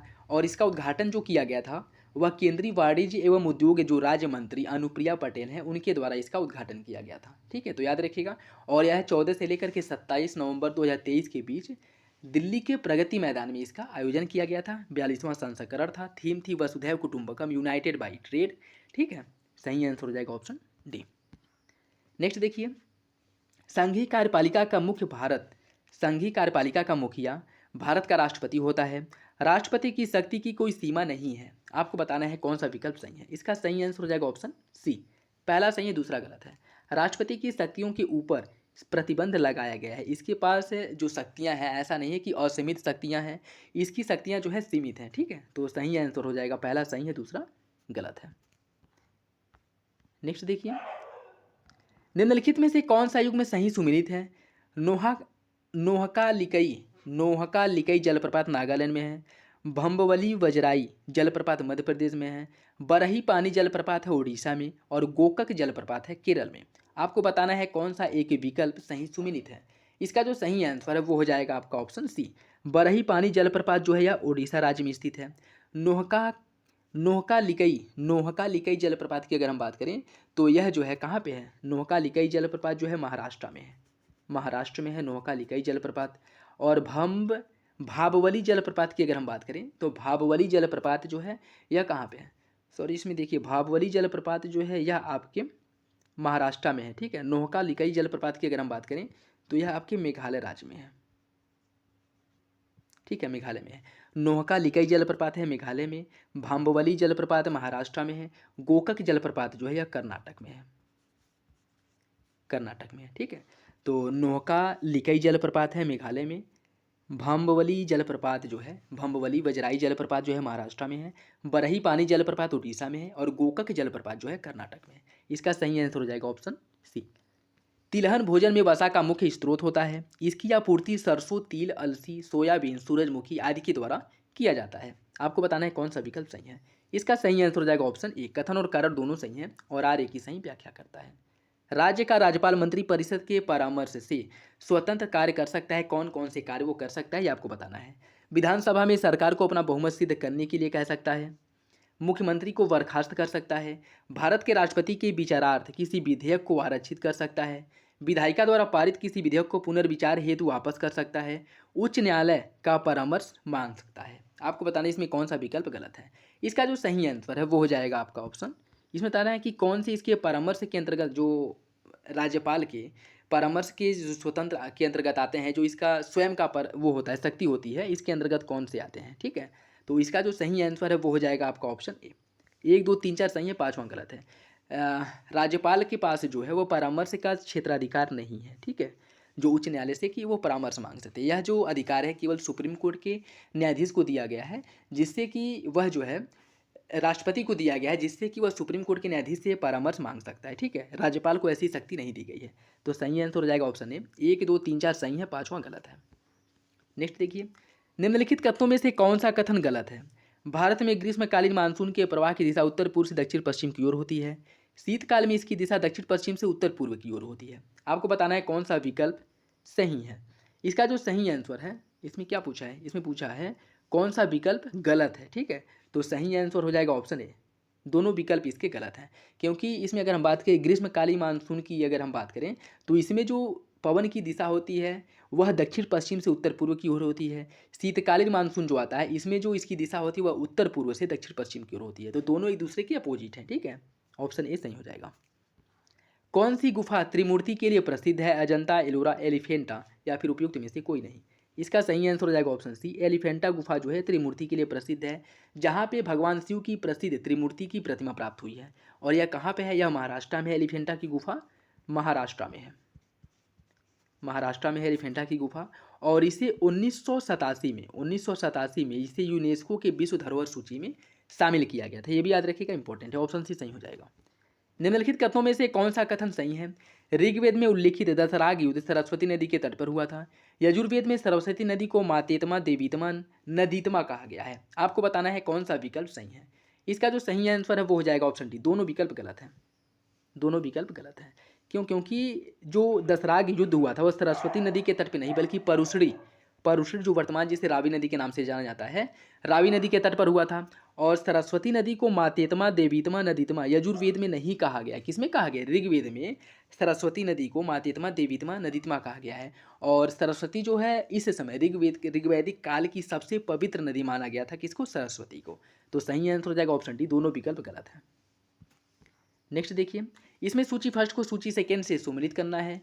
ब्लीचिंग पाउडर का जो रासायनिक सूत्र या कह सकते हैं जो रासायनिक नाम होता है वो होता है कैल्शियम ऑक्सीक्लोराइड या कैल्शियम हाइपोक्लोराइड। इन दोनों नाम जो है ब्लीचिंग पाउडर का ही है, चाहे वो कैल्शियम ऑक्सीक्लोराइड हो या कैल्शियम हाइपोक्लोराइड हो। तो इसका क्या हो जाएगा? Calcium oxychloride. बेकिंग सोडा को क्या कहा जाता है? बेकिंग सोडा को कहा जाता है सोडियम बाइकार्बोनेट। वॉशिंग सोडा को सोडियम कार्बोनेट कहा जाता है। और प्लास्टिक ऑफ पेरिस को कैल्शियम सल्फेट हेमी हाइड्रेट कहा जाता है। ठीक है। इसमें देखिए ब्लीचिंग पाउडर जिसका रासायनिक सूत्र CaOCl2 होता है, बेकिंग सोडा का होता है NaHCO3, वॉशिंग सोडा का Na2CO3 होता है और प्लास्टर ऑफ पेरिस का CSO4 × 12H2O होता है। ठीक है। इसका जो सही आंसर है वो हो जाएगा आपका ऑप्शन सी, 3 1 2 4 ऑप्शन सी सही है। सैन्य सभ्यता में शैलकृत स्थापत्य के प्रमाण कहाँ से प्राप्त हुए हैं? राखीगढ़ी, धौलावीरा, लोथल या फिर कोटद्दजी। इसका जो सही आंसर है वो हो जाएगा ऑप्शन बी, धौलावीरा से प्राप्त हुआ है। और धौलावीरा की अगर हम बात करें तो इसे यूनेस्को द्वारा 2021 में विश्व धरोहर सूची में शामिल किया गया था। और धौलावीरा आपके जो है कहाँ पे स्थित है? यह जो है गुजरात में स्थित है धौलावीरा। और भारत का सबसे बड़ा जो हड़प्पाई स्थल वो क्या है? राखीगढ़ी है। और धौलावीरा इस संदर्भ में दूसरे नंबर पे आता है। ठीक है। राखीगढ़ी पहले नंबर पे है। तो इसका सही आंसर क्या हो जाएगा? Option B. निम्नलिखित में से कौन सा विकल्प युग में सही सुमेलित नहीं है? कुछ शासक दिए गए हैं और महाजनपद दिया गया है। प्रघोत, यह जो है चंड प्रघोत जो थे यह कहाँ के शासक थे? यह थे अवंती के शासक। अजात शत्रु जो है मगध के शासक थे। प्रसेनजीत जो है कौशल के शासक थे। उदयन जो है यह मत्स्य नहीं बल्कि कहाँ के शासक थे? उदयन जो है वत्स के शासक थे, उदयन। ठीक है। तो इसका सही आंसर क्या हो जाएगा? Option D. नेक्स्ट देखिए, निम्न कथनों पर विचार कीजिए। नमक और बर्फ के मिश्रण से 0 डिग्री से भी नीचे का तापमान प्राप्त होता है। नमक बर्फ के गलनांक को बढ़ा देता है। आपको बताना है कौन सा विकल्प सही है। इसका जो सही आंसर है वो हो जाता है आपका ऑप्शन सी। नमक जो है बर्फ के गलनांक को बढ़ाता नहीं है, क्या करता है? कम करता है। और नमक मिलाने के बाद जो बर्फ का गलनांक है वो 0 डिग्री सेंटीग्रेड से कम होकर के -22 डिग्री सेंटीग्रेड हो जाता है। ठीक है, याद रखिएगा। नेक्स्ट देखिए, हूणों के साथ स्कंद गुप्त के युद्ध का विवरण देने वाला जो भीतरी स्तंभ लेख है वो उत्तर प्रदेश के किस जिले से प्राप्त हुआ है? वाराणसी, कौशाम्बी, गाजीपुर या फिर कुशीनगर। इसका जो सही आंसर है वो हो जाएगा ऑप्शन सी, गाजीपुर से प्राप्त हुआ है। नेक्स्ट देखिए, निम्नलिखित कथनों में से कौन सा कथन सही है? ताजुल मासरी का लेखक हसन निजामी कुतुबुद्दीन ऐबक के दरबार में रहता था। कुतुबुद्दीन ऐबक को पीलबख्श अर्थात हाथियों का दान देने वाला कहा गया है। आपको बताना है कौन सा विकल्प सही है। इसका जो सही आंसर है वो हो जाएगा ऑप्शन बी, दोनों विकल्प सही हैं। कुतुबुद्दीन ऐबक के दरबार में ताजुल मासरी का लेखक हसन निजामी रहता था। कुतुबुद्दीन ऐबक को पीलबख्श हाथियों का दान देने वाला कहा गया था। और कुतुबुद्दीन ऐबक को ही लाख बख्श लाखों का दान देने वाला भी कहा जाता था। ठीक है। तो सही आंसर क्या हो जाएगा? Option B. और मिनहाजुस सिराज जो है इसने कुतुबुद्दीन ऐबक को हातिम द्वितीय की उपाधि दी थी। ये भी याद रखिएगा, इंपॉर्टेंट है। ठीक है। सही आंसर हो जाएगा ऑप्शन बी। नेक्स्ट देखिए, इसमें सूची फर्स्ट को सूची सेकंड से सुमिलित करना है। मत्स्य मत्स्य इंद्रनाथ जो है यह किस संप्रदाय से संबंधित थे। इनकी अगर हम बात करें, इनका जो संप्रदाय था वो नाथ संप्रदाय था। जैसे गोरखनाथ, गोरखपुर में जो गोरखनाथ मंदिर है वो उसी संप्रदाय से रिलेटेड थे, ठीक है। निम्बार्काचार्य की अगर हम बात करें, निम्बार्काचार्य जो है सनक संप्रदाय से संबंधित थे। रामानंद यह वैरागी संप्रदाय से संबंधित थे। और माधवाचार्य जो है यह ब्रह्म संप्रदाय से संबंधित थे। इसका जो सही आंसर है वो हो जाएगा आपका ऑप्शन सी, 3-1-4-2, 3-1-4-2 ऑप्शन सी सही है। नेक्स्ट देखिए, इसमें भी सूची फर्स्ट को सूची सेकंड से सुमेलित करना है। संगम वंश की स्थापना किसके द्वारा की गई थी। संगम वंश का जो संस्थापक था वह हरिहर और बुक्का था। सालू वंश का संस्थापक था नरसिंह, सालू वंश का संस्थापक नरसिंह था। तुलु वंश का संस्थापक वीर नरसिंह था। और अराविडु वंश का जो संस्थापक था वो पेरुमल था, पेरुमल। तो इसका जो सही आंसर है वो हो जाएगा आपका ऑप्शन बी, 2-3-4-1, 2-3-4-1। नेक्स्ट देखिए, जब ग्रीनविच में मध्याह्न हो, एक जगह का स्थानीय समय 5 बजे साय हो, निम्नलिखित में से वह वहाँ का समय याम्योत्तर किस उपयुक्त जगह को दर्शाता है आपको बताना है। 75 डिग्री पूर्वी देशांतर, 75 डिग्री पश्चिमी, 150 डिग्री पूर्वी या फिर 150 डिग्री पश्चिमी। इसका सही आंसर क्या होगा। इसका जो सही आंसर है वो हो जाएगा आपका ऑप्शन ए, 75 डिग्री पूर्वी देशांतर को दर्शाता है। देखिए मान लीजिए यह ग्रीनविच है जो ब्रिटेन के ग्रीनविच से गुजरा है। इधर के जो स्थान है इनके समय में वृद्धि होती है, ठीक है, आगे होता है, इनका समय आगे होता है। यही वजह है ना कि भारत का जो समय है वह ग्रीनविच से 5.5 घंटा आगे है। और इधर पश्चिम का जो समय होता है वह ग्रीनविच टाइम से पीछे होता है। तो अगर ग्रीनविच पे 12 बजा है, 12 बजा है तो यहाँ पे जो है क्या बजेगा, ये तो कन्फर्म हो गया ना कि ये पूर्व में स्थित होगा, क्योंकि यहाँ पे 5 घंटे आगे है। तो यहाँ पे जो है 5 बजेगा, ठीक है, यहाँ पे 5 बजेगा। और इसकी अगर हम बात करें, प्रति 15 डिग्री सेंटीग्रेड जाने पर, 15 डिग्री जो है जाने पर 1 घंटे की वृद्धि होती है। तो 15 पचे कितना होता है, 75 होता है। तो 5 घंटे की वृद्धि होगी। और यह स्थान कहाँ पे होगा, यह स्थान होगा आपके पूर्व में, ठीक है, पूर्वी देशांतर में होगा। तो इसका सही आंसर क्या हो जाएगा, इसका सही आंसर हो जाएगा ऑप्शन ए, 75 डिग्री पूर्व में, ठीक। नेक्स्ट देखिए, विश्व एथलेटिक्स विश्व एथलेटिक्स चैंपियनशिप के संदर्भ में निम्नलिखित कथनों पर विचार कीजिए। 2023 में बुडापेस्ट हंगरी में इसका आयोजन किया गया था और यह इसका 19वां संस्करण था। भारत को पदक तालिका में 8वां स्थान प्राप्त हुआ था। आपको बताना है कौन सा विकल्प सही है। इसका जो देखिए सही आंसर है वो हो जाएगा आपका ऑप्शन बी, मतलब पहला सही है दूसरा गलत है। दूसरा गलत क्यों है, क्योंकि भारत का स्थान जो है वह 8वां नहीं था। भारत किस स्थान पे था, भारत की अगर हम बात करें तो भारत 18वें स्थान पे था। भारत 18वें स्थान पे था। पहले स्थान पे था अमेरिका, अमेरिका पहले स्थान पे था। इसका आयोजन जो है बुडापेस्ट हंगरी में हुआ था। और भारत द्वारा एक स्वर्ण पदक जीता गया था। और किसके द्वारा जीता गया, नीरज चोपड़ा द्वारा। इसमें जो है किसमें, विश्व एथलेटिक्स चैंपियनशिप में नीरज चोपड़ा द्वारा स्वर्ण पदक जीता गया था। और इसी के साथ भारत इसमें 18वें नंबर पे था। और नीरज चोपड़ा द्वारा भाला फेंक में, जिनके द्वारा 88.17 मीटर भाला फेंका गया था। और यह जो है स्वर्ण पदक जीते थे इसमें, विश्व एथलेटिक्स चैंपियनशिप में। और भारत जो है विश्व एथलेटिक्स चैंपियनशिप में पहली बार स्वर्ण पदक जो है विजेता बना, या कह सकते हैं कि स्वर्ण पदक जीता है। तो ये भी इंपॉर्टेंट याद रखिएगा, ठीक है। नेक्स्ट देखिए, निम्नलिखित में से कौन सा एक सही सुमेलित नहीं है। कुछ मरुस्थल दिए गए और देश दिया गया है। सोनोरन मरुस्थल है संयुक्त राज्य अमेरिका में, तकला मकान है चाइना में, काराकुम मरुस्थल तुर्कमेनिस्तान है, गिब्सन मरुस्थल ब्राजील। तो गिब्सन मरुस्थल जो है ब्राजील नहीं, कहाँ पे है, गिब्सन मरुस्थल है ऑस्ट्रेलिया में, ऑस्ट्रेलिया में, ठीक। तो सही आंसर हो जाएगा ऑप्शन डी। अकबर के शासनकाल के संबंध में निम्नलिखित घटनाओं को कालक्रम के हिसाब से आपको सुमिलित करना है। अकबर द्वारा जो गुजरात विजय किया गया था, अकबर का गुजरात विजय जो है यह हुआ था 1573 में। अकबर का गुजरात विजय हुआ था। हल्दी घाटी का जो युद्ध हुआ था वह 1576 में हुआ था, ठीक है। जजिया कर की जो समाप्ति है वह अकबर द्वारा कब की गई थी, इसकी समाप्ति की गई थी 1564 में, जजिया कर की समाप्ति की गई थी। तीर्थ यात्रा कर की जो समाप्ति है वह 1563 में की गई थी, ठीक है। कब की गई थी, 1563 में। तो इसका जो सही आंसर है वो हो जाएगा आपका ऑप्शन बी, 4-3-1-2, 4-3-1-2, ठीक है। और देखिए अकबर द्वारा जो दीन इलाही की घोषणा की गई थी ना, वह 1582 में की गई थथी, ये भी याद रखिएगा। और 1579 में जो है अकबर द्वारा जो है मजहर की घोषणा की गई थी, ठीक। और 1562 में जो है अकबर ने क्या कहा था, अकबर ने कहा था कि युद्ध बंदियों को ये दास बनाए जाने पर रोक लगा दिया था। 1562 में अकबर ने युद्ध बंदियों के दास बनाए जाने पर रोक लगा दिया था। 1563 में तीर्थ यात्रा कर को समाप्त कर दिया था। 1564 में जजिया कर को समाप्त कर दिया था। 1569 में इसने मजहर की घोषणा की थी और 1582 में इसने दिल इलाही की स्थापना की थी। ये सभी याद रखिएगा डेट वाइज, इसका जो क्रम जो है पूछ लेता है, ठीक है। तो सही आंसर हो जाएगा आपका ऑप्शन बी। नेक्स्ट देखिए, इसमें सूची फर्स्ट को सूची सेकंड से सुमेलित करना है। कुछ स्मारक दिए गए हैं और शासक दिया गया है। गोल गुंबज की अगर हम बात करें, गोल गुंबज की स्थापना किस शासक द्वारा की गई थी, तो इसकी स्थापना जो है आदिल शाह द्वारा की गई थी। मोहम्मद आदिल शाह द्वारा गोल गुंबज की स्थापना की गई थी। मोती मस्जिद आगरा में जो निर्माण किया गया था यह शाहजहां द्वारा किया गया था। बीबी के मकबरा का निर्माण औरंगाबाद में औरंगजेब द्वारा कराया गया था। अटाला मस्जिद का निर्माण इब्राहिम शाह सरकी ने करवाया था। कहाँ पे? जौनपुर में। तो इसका जो सही आंसर है वो क्या हो जाएगा? Option A. 2-1-4-3। नेक्स्ट देखिए, हाल ही में विश्व मौसम विज्ञान संगठन की पहली महिला महासचिव किसे बनाया गया है? मैनुएला रोका बोतेई को, डीना बोलुआर्ते, सेलेस्टो साउलो, नताशा पिर्स मूसर। आपको बताना है कौन सा विकल्प सही है। इसका जो सही आंसर है WMO।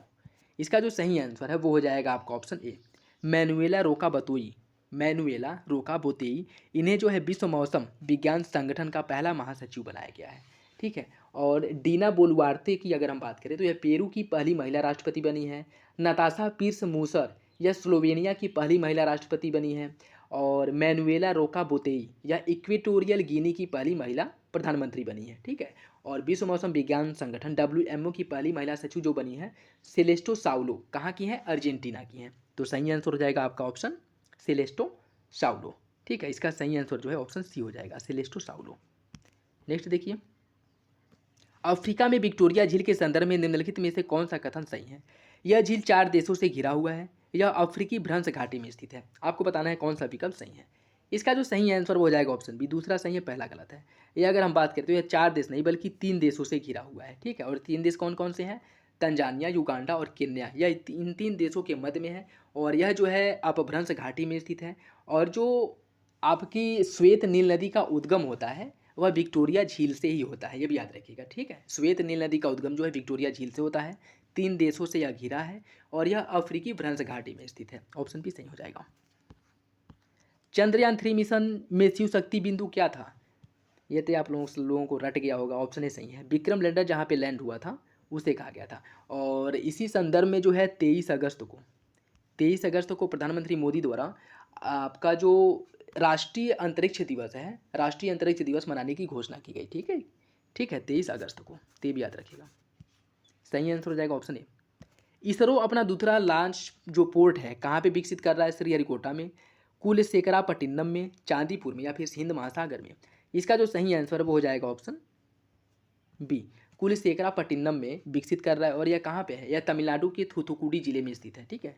तमिलनाडु के थूथुकुडी जिले में स्थित है, जो इसरो का दूसरा लॉन्च पैड होगा। ऑप्शन भी सही हो जाएगा। नेक्स्ट देखिए, इलाहाबाद की संधि कब की गई थी? इलाहाबाद की जो संधि है वह हुई थी 1765 में। 1765 में इलाहाबाद की संधि हुई थी। मंगलौर की संधि जो की गई थी 1784 में की गई थी। सालबाई की संधि हुई थी 1782 में। और मद्रास की संधि हुई थी 1769 में, ठीक है। तो इसका जो सही आंसर है वो हो जाएगा आपका ऑप्शन सी, 4-2-1-3। नेक्स्ट देखिए, सौर सेल किस सिद्धांत पर कार्य करता है? ऊर्जा संरक्षण, फोटोवोल्टिक प्रभाव, पीएन जंक्शन सिद्धांत या फिर लेंज का सिद्धांत। इसका सही आंसर हो जाएगा ऑप्शन बी, सौर सेल जो है या फोटोवोल्टिक प्रभाव के सिद्धांत पर कार्य करता है। ऑप्शन बी सही हो जाएगा। नेक्स्ट देखिए, प्रकाश का वर्ण विक्षेपण संभव है उत्तल लेंस द्वारा, प्रिज्म द्वारा, अवतल लेंस द्वारा या फिर समतल दर्पण द्वारा। इसका जो सही आंसर है वो हो जाएगा ऑप्शन बी, प्रिज्म द्वारा। नेक्स्ट देखिए, 19वीं सदी के कृषक विद्रोह को उनसे संबंधित क्षेत्रों के साथ सुमेलित करना है। कुकी आंदोलन कहाँ पे हुआ था? कुकी आंदोलन की अगर हम बात करें तो यह हुआ था आपका त्रिपुरा में। कुका विद्रोह कहाँ पे हुआ था? पंजाब में हुआ था। पावना विद्रोह कहाँ पे हुआ था? पावना विद्रोह जो हुआ था बंगाल में हुआ था। और बिरसा मुंडा विद्रोह जो है बिहार में हुआ था। उस समय, वर्तमान में बिरसा मुंडा विद्रोह जो है वो झारखंड में आता है, लेकिन उस समय जो झारखंड बिहार का ही पार्ट था तो यह बिहार में हुआ था, ठीक है। लेकिन वर्तमान ये कहाँ पे है? जहाँ पे हुआ था यह विद्रोह झारखंड में है। तो इसका सही आंसर क्या हो जाएगा? इसका जो सही आंसर है वो हो जाएगा आपका ऑप्शन डी, 4-1-2-3। नेक्स्ट देखिए, चंद्रमा पर लोलक घड़ी ले जाने पर उसके आवर्तकाल पर क्या प्रभाव पड़ेगा? इसका जो सही आंसर है वो हो जाएगा ऑप्शन ए, इसका आवर्तकाल जो है बढ़ जाएगा।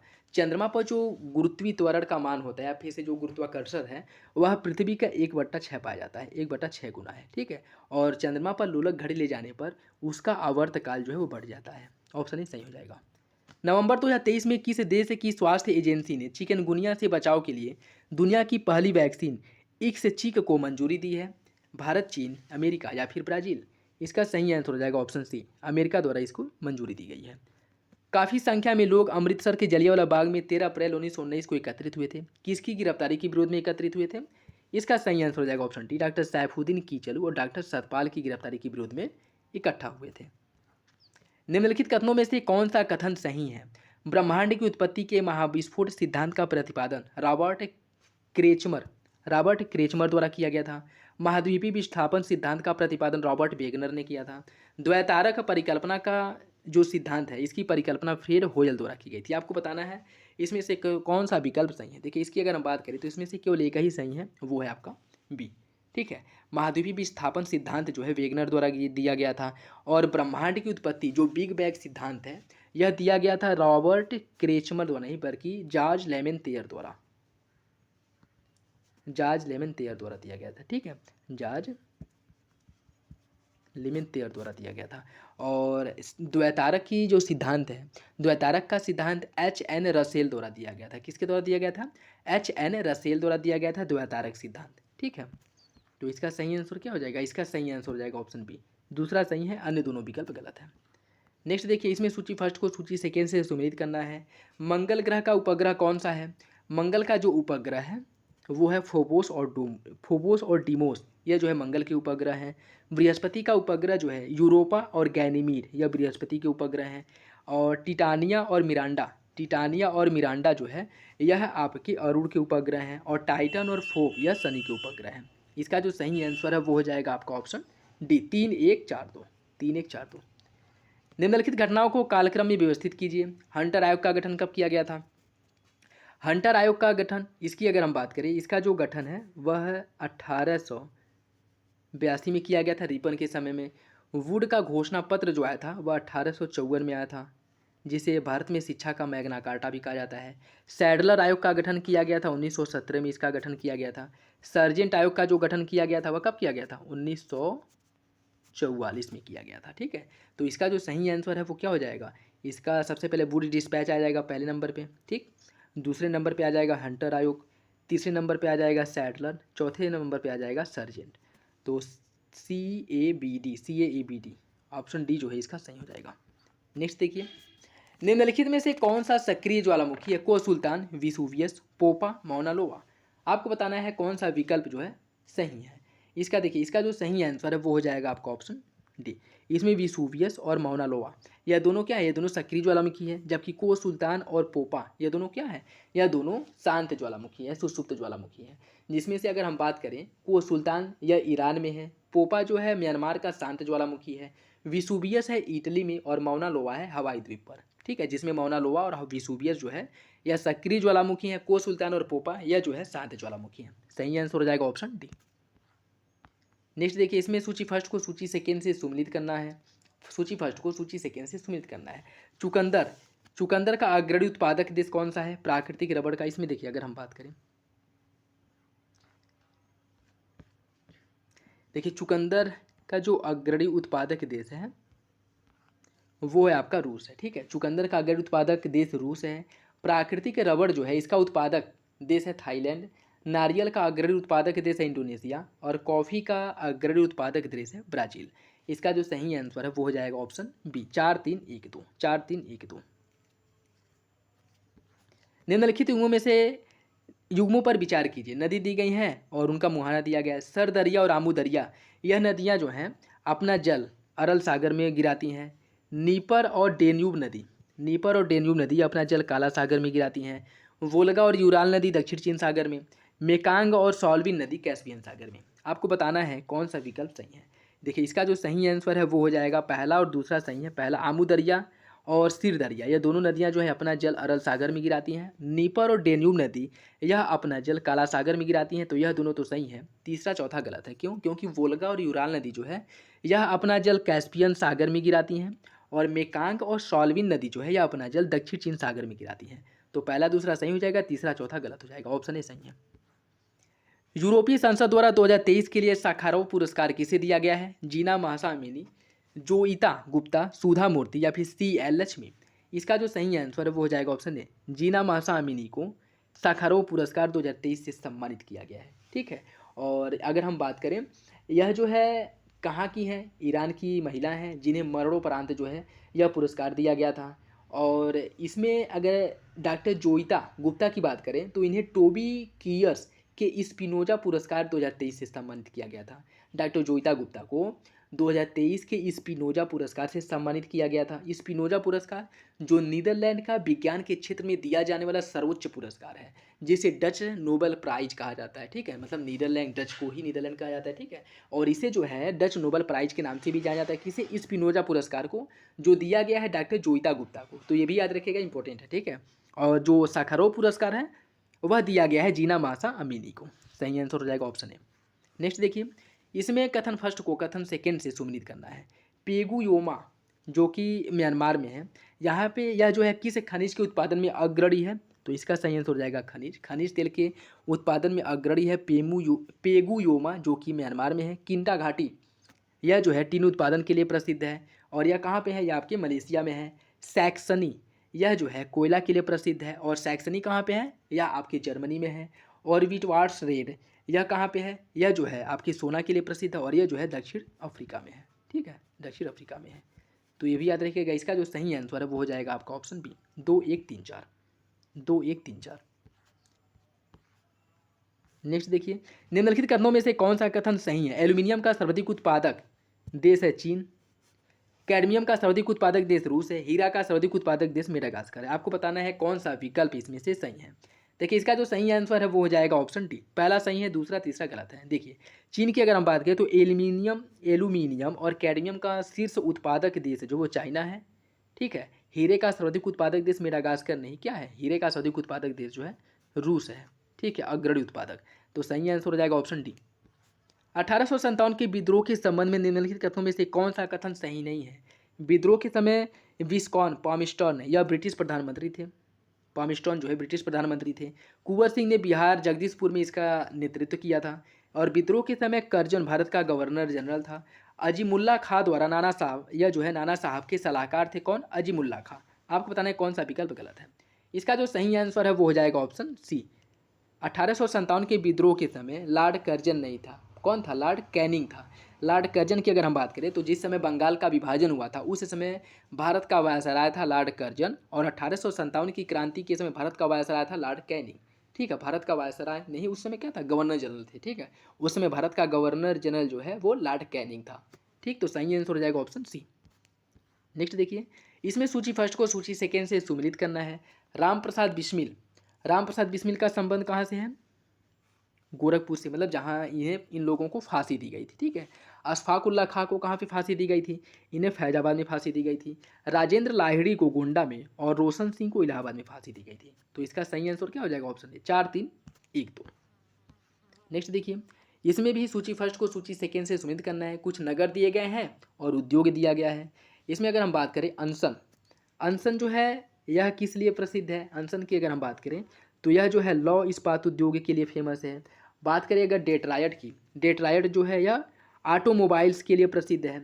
हवाना की बात करें, हवाना जो है कहाँ पे? क्यूबा में, और यह सिगार के लिए प्रसिद्ध है। नगोया सूती वस्त्र के लिए प्रसिद्ध है। ठीक, तो इसका जो सही आंसर है वो क्या हो जाएगा?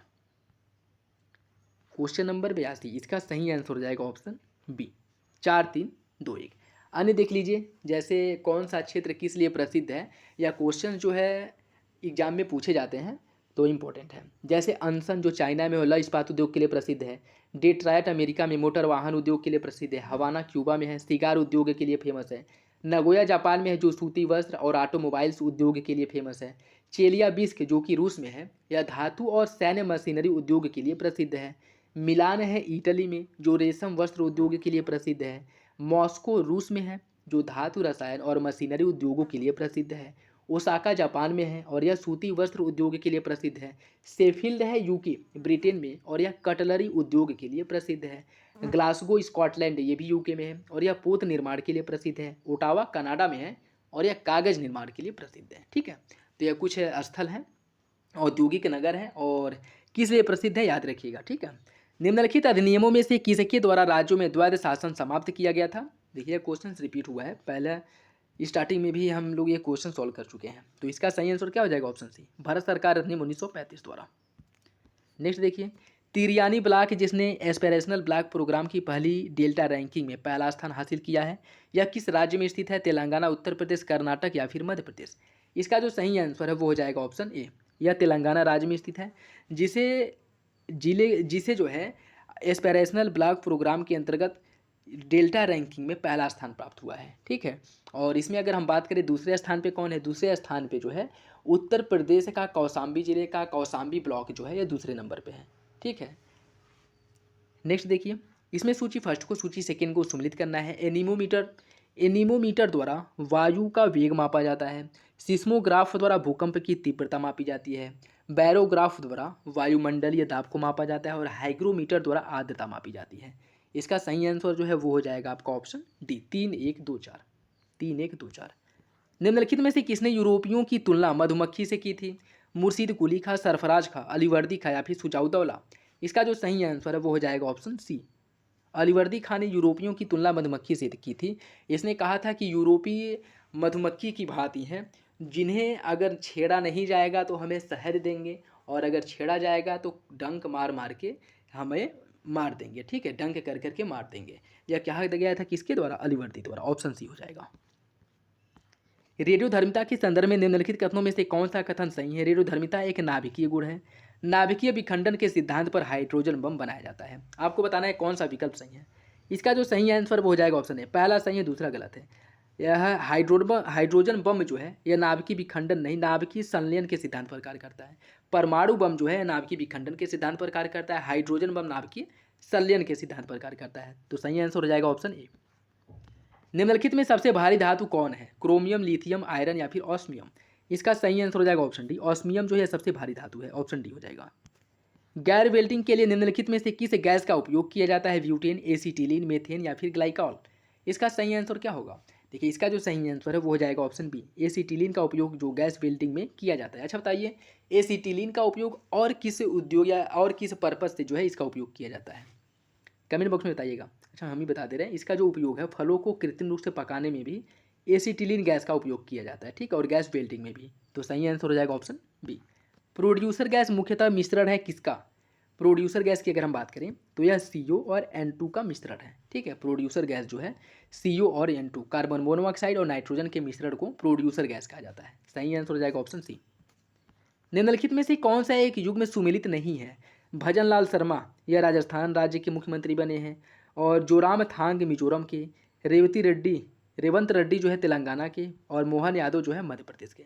आपको बताना है कौन सा विकल्प गलत है। इसका सही आंसर हो जाएगा ऑप्शन डी, जोराम थांग। मिजोरम के अगर हम बात करें, मिजोरम के जो मुख्यमंत्री बने हैं वह लाल दुमोहा बने हैं। ठीक है, लाल दुहोमा जो है वह मिजोरम के मुख्यमंत्री बने हैं, ना कि जोराम थांग।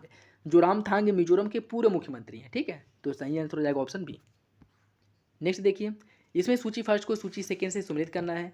कुछ राज्य दिए गए हैं और उन्हें राज्यसभा में जो सीटों का आवंटन किया गया है उससे सम्मिलित करना है। आंध्र प्रदेश को राज्यसभा में कितनी सीटें दी गई हैं, आंध्र प्रदेश को 11 सीटें प्राप्त हैं। राजस्थान को 10 सीट प्राप्त हैं। महाराष्ट्र को राज्यसभा में 19 सीट प्राप्त है और बिहार को 16 सीट प्राप्त है।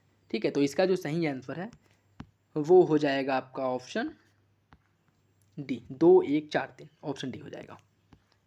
विंध्य क्षेत्र के पाषाण युगीन लोगों ने नूतन भूतल काल के अंत में गंगा घाटी में प्रव्रजन किया।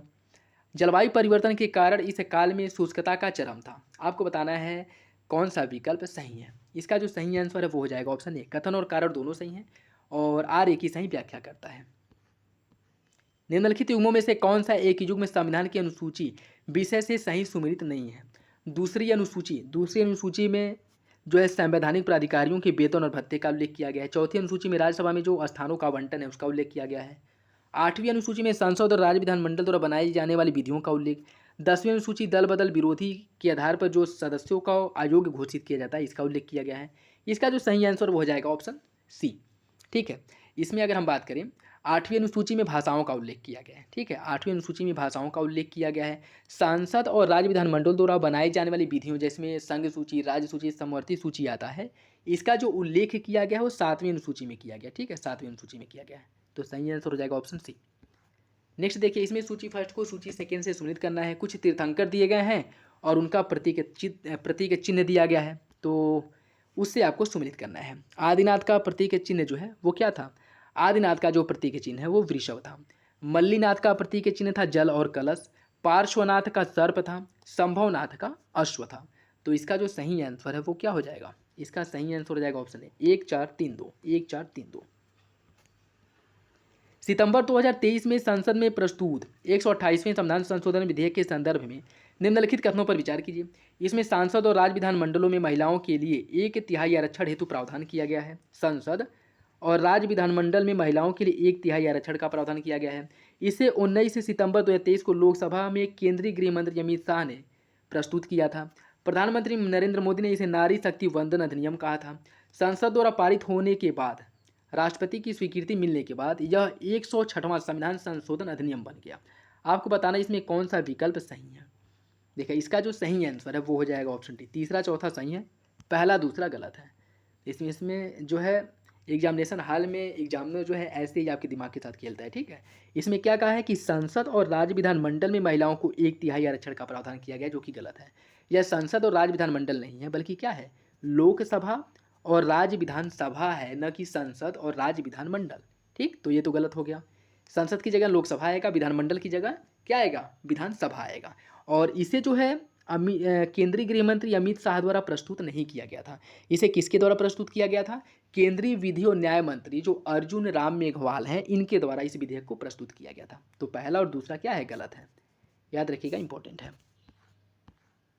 मुख्य निर्वाचन आयुक्त और अन्य निर्वाचन आयुक्तों के संदर्भ में निम्नलिखित कथनों पर विचार कीजिए।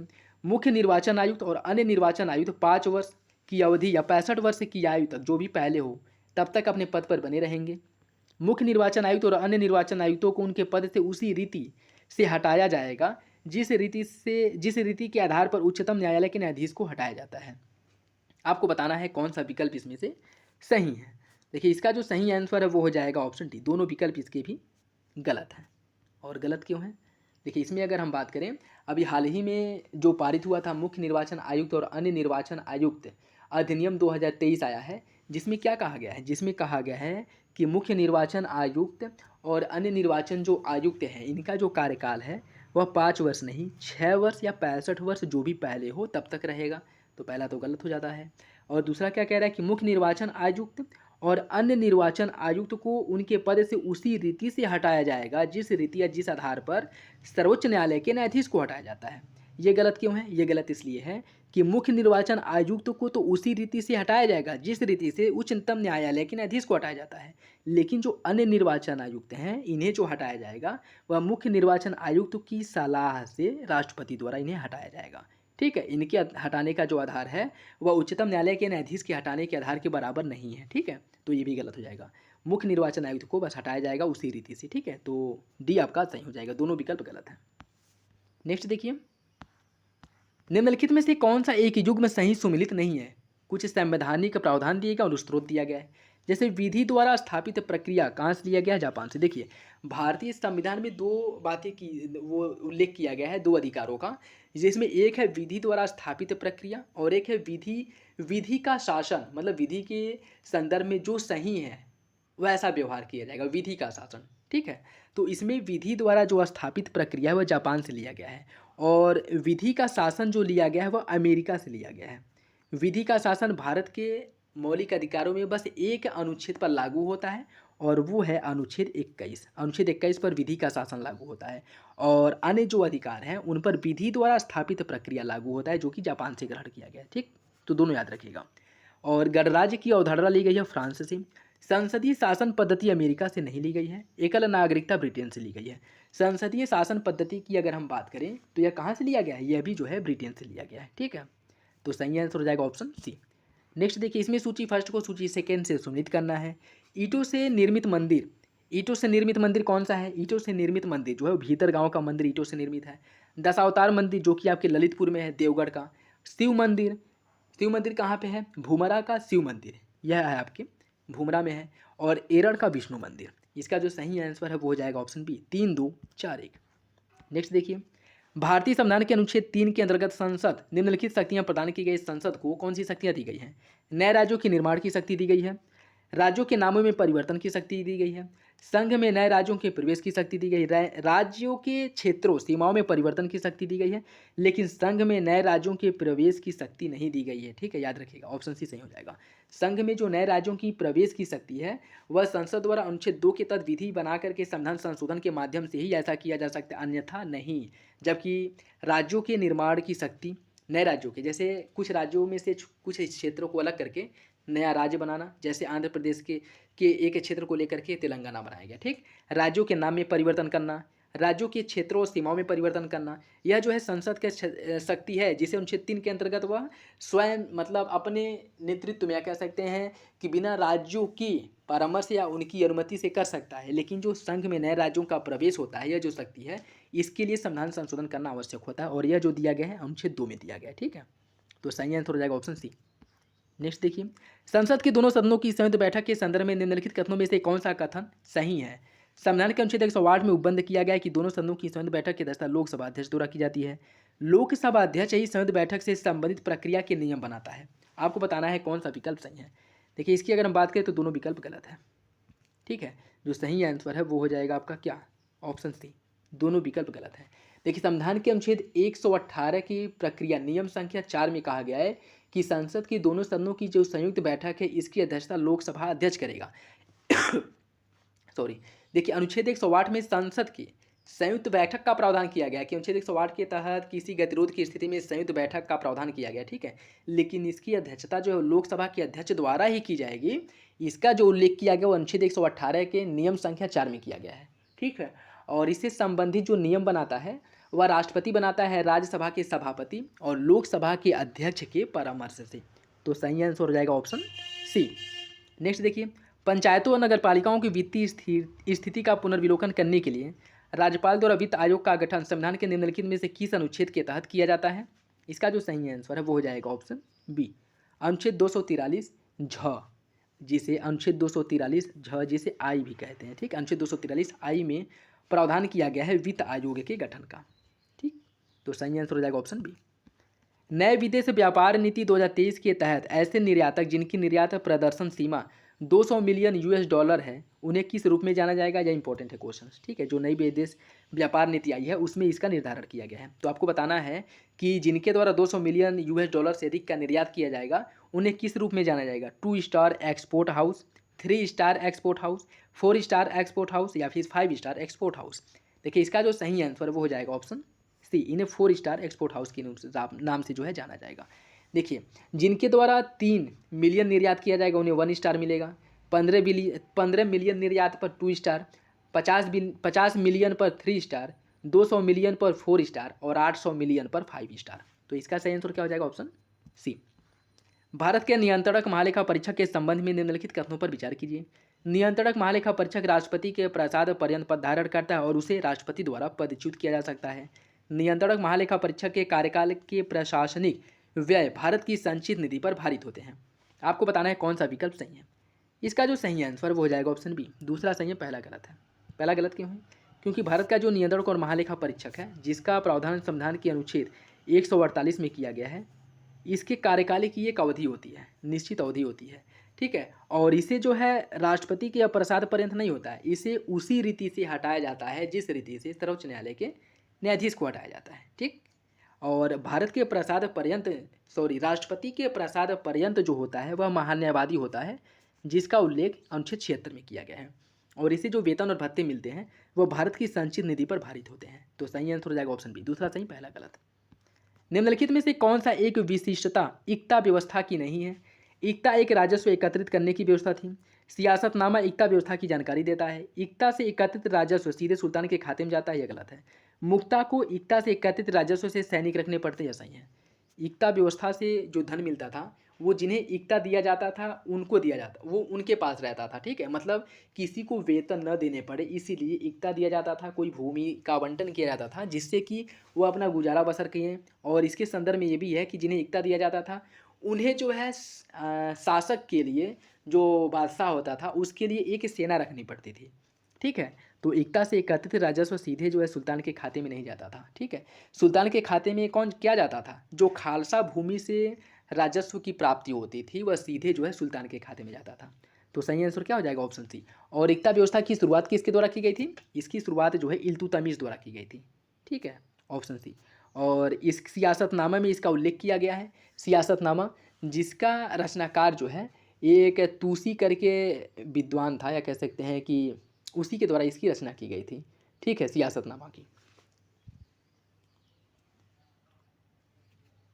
निजामुल मुल्क तूसी, हाँ निजामुल मुल्क तूसी था जिसके द्वारा सियासतनामा की रचना की गई थी, जिसमें एकता व्यवस्था का वर्णन किया गया है। तो इसका सही आंसर हो जाएगा ऑप्शन सी। नेक्स्ट देखिए, संविधान के निम्नलिखित में से किस अनुच्छेद में यह उपबंध किया गया है कि उच्चतम न्यायालय द्वारा घोषित विधि भारत के सभी न्यायालयों के लिए बाध्यकारी होंगे। इसका जो सही आंसर है वो हो जाएगा ऑप्शन डी, अनुच्छेद 141 में। निम्नलिखित में से कौन सा एक मौलिक कर्तव्य नहीं है, भारत की संप्रभुता, एकता और अखंडता की रक्षा करना, प्राकृतिक पर्यावरण की रक्षा करना और उसका संवर्धन करना, अंतर्राष्ट्रीय शांति और सुरक्षा की अभिवृद्धि करना, वैज्ञानिक दृष्टिकोण की भावना का विकास करना। इसका जो सही आंसर है वो हो जाएगा ऑप्शन सी, अंतर्राष्ट्रीय शांति और सुरक्षा की अभिवृद्धि करना, या क्या है, यह नीति निर्देशक तत्व है। ठीक है, अंतर्राष्ट्रीय शांति एवं समृद्धि की वो करना यह एक नीति निर्देशक तत्व है, जिसका जो उल्लेख किया गया है अनुच्छेद 51 में किया गया है। ठीक, ऑप्शन सी हो जाएगा। निम्नलिखित आयोगों में से किसे संवैधानिक दर्जा प्राप्त नहीं है, राष्ट्रीय अनुसूचित जाति आयोग, राष्ट्रीय अनुसूचित जनजाति आयोग, राष्ट्रीय अल्पसंख्यक आयोग, या फिर राष्ट्रीय पिछड़ा वर्ग आयोग। इसका जो सही आंसर है वो हो जाएगा ऑप्शन सी, राष्ट्रीय अल्पसंख्यक आयोग को संवैधानिक दर्जा प्राप्त नहीं है। यह क्या है, यह एक सांविधिक निकाय है। ठीक है, क्या है, सांविधिक निकाय है। और इसमें अगर हम बात करें, जो राष्ट्रीय अनुसूचित जाति आयोग है इसका उल्लेख किया गया है संविधान के अनुच्छेद 338 में किया गया है। ठीक, राष्ट्रीय अनुसूचित जनजाति आयोग का उल्लेख अनुच्छेद 338 ए में किया गया है। ठीक है, और राष्ट्रीय पिछड़ा वर्ग आयोग का इसका जो उल्लेख है अनुच्छेद 338 बी में किया गया है। तो इसका सही आंसर हो जाएगा ऑप्शन सी। राज्य के विधानमंडल के सचिवालय में पदों के संदर्भ में निम्नलिखित में से कौन सा कथन सही है, विधान परिषद वाले राज्य में विधानमंडल के दोनों सदनों के लिए पृथक सचिवालय होगा तथा उनके लिए सम्मिलित पदों का सृजन नहीं किया जा सकता। यह गलत है, इनके लिए सम्मिलित पदों का सृजन जो है किया जा सकता है। ठीक है, और राज्य विधानमंडल को अपने सदन के सचिवालय कर्मचारियों की सेवा की शर्तों की विनियमन की शक्ति प्राप्त है। यह सही है। तो इसका सही आंसर क्या हो जाएगा, इसका सही आंसर हो जाएगा ऑप्शन बी, दूसरा सही है, पहला गलत है।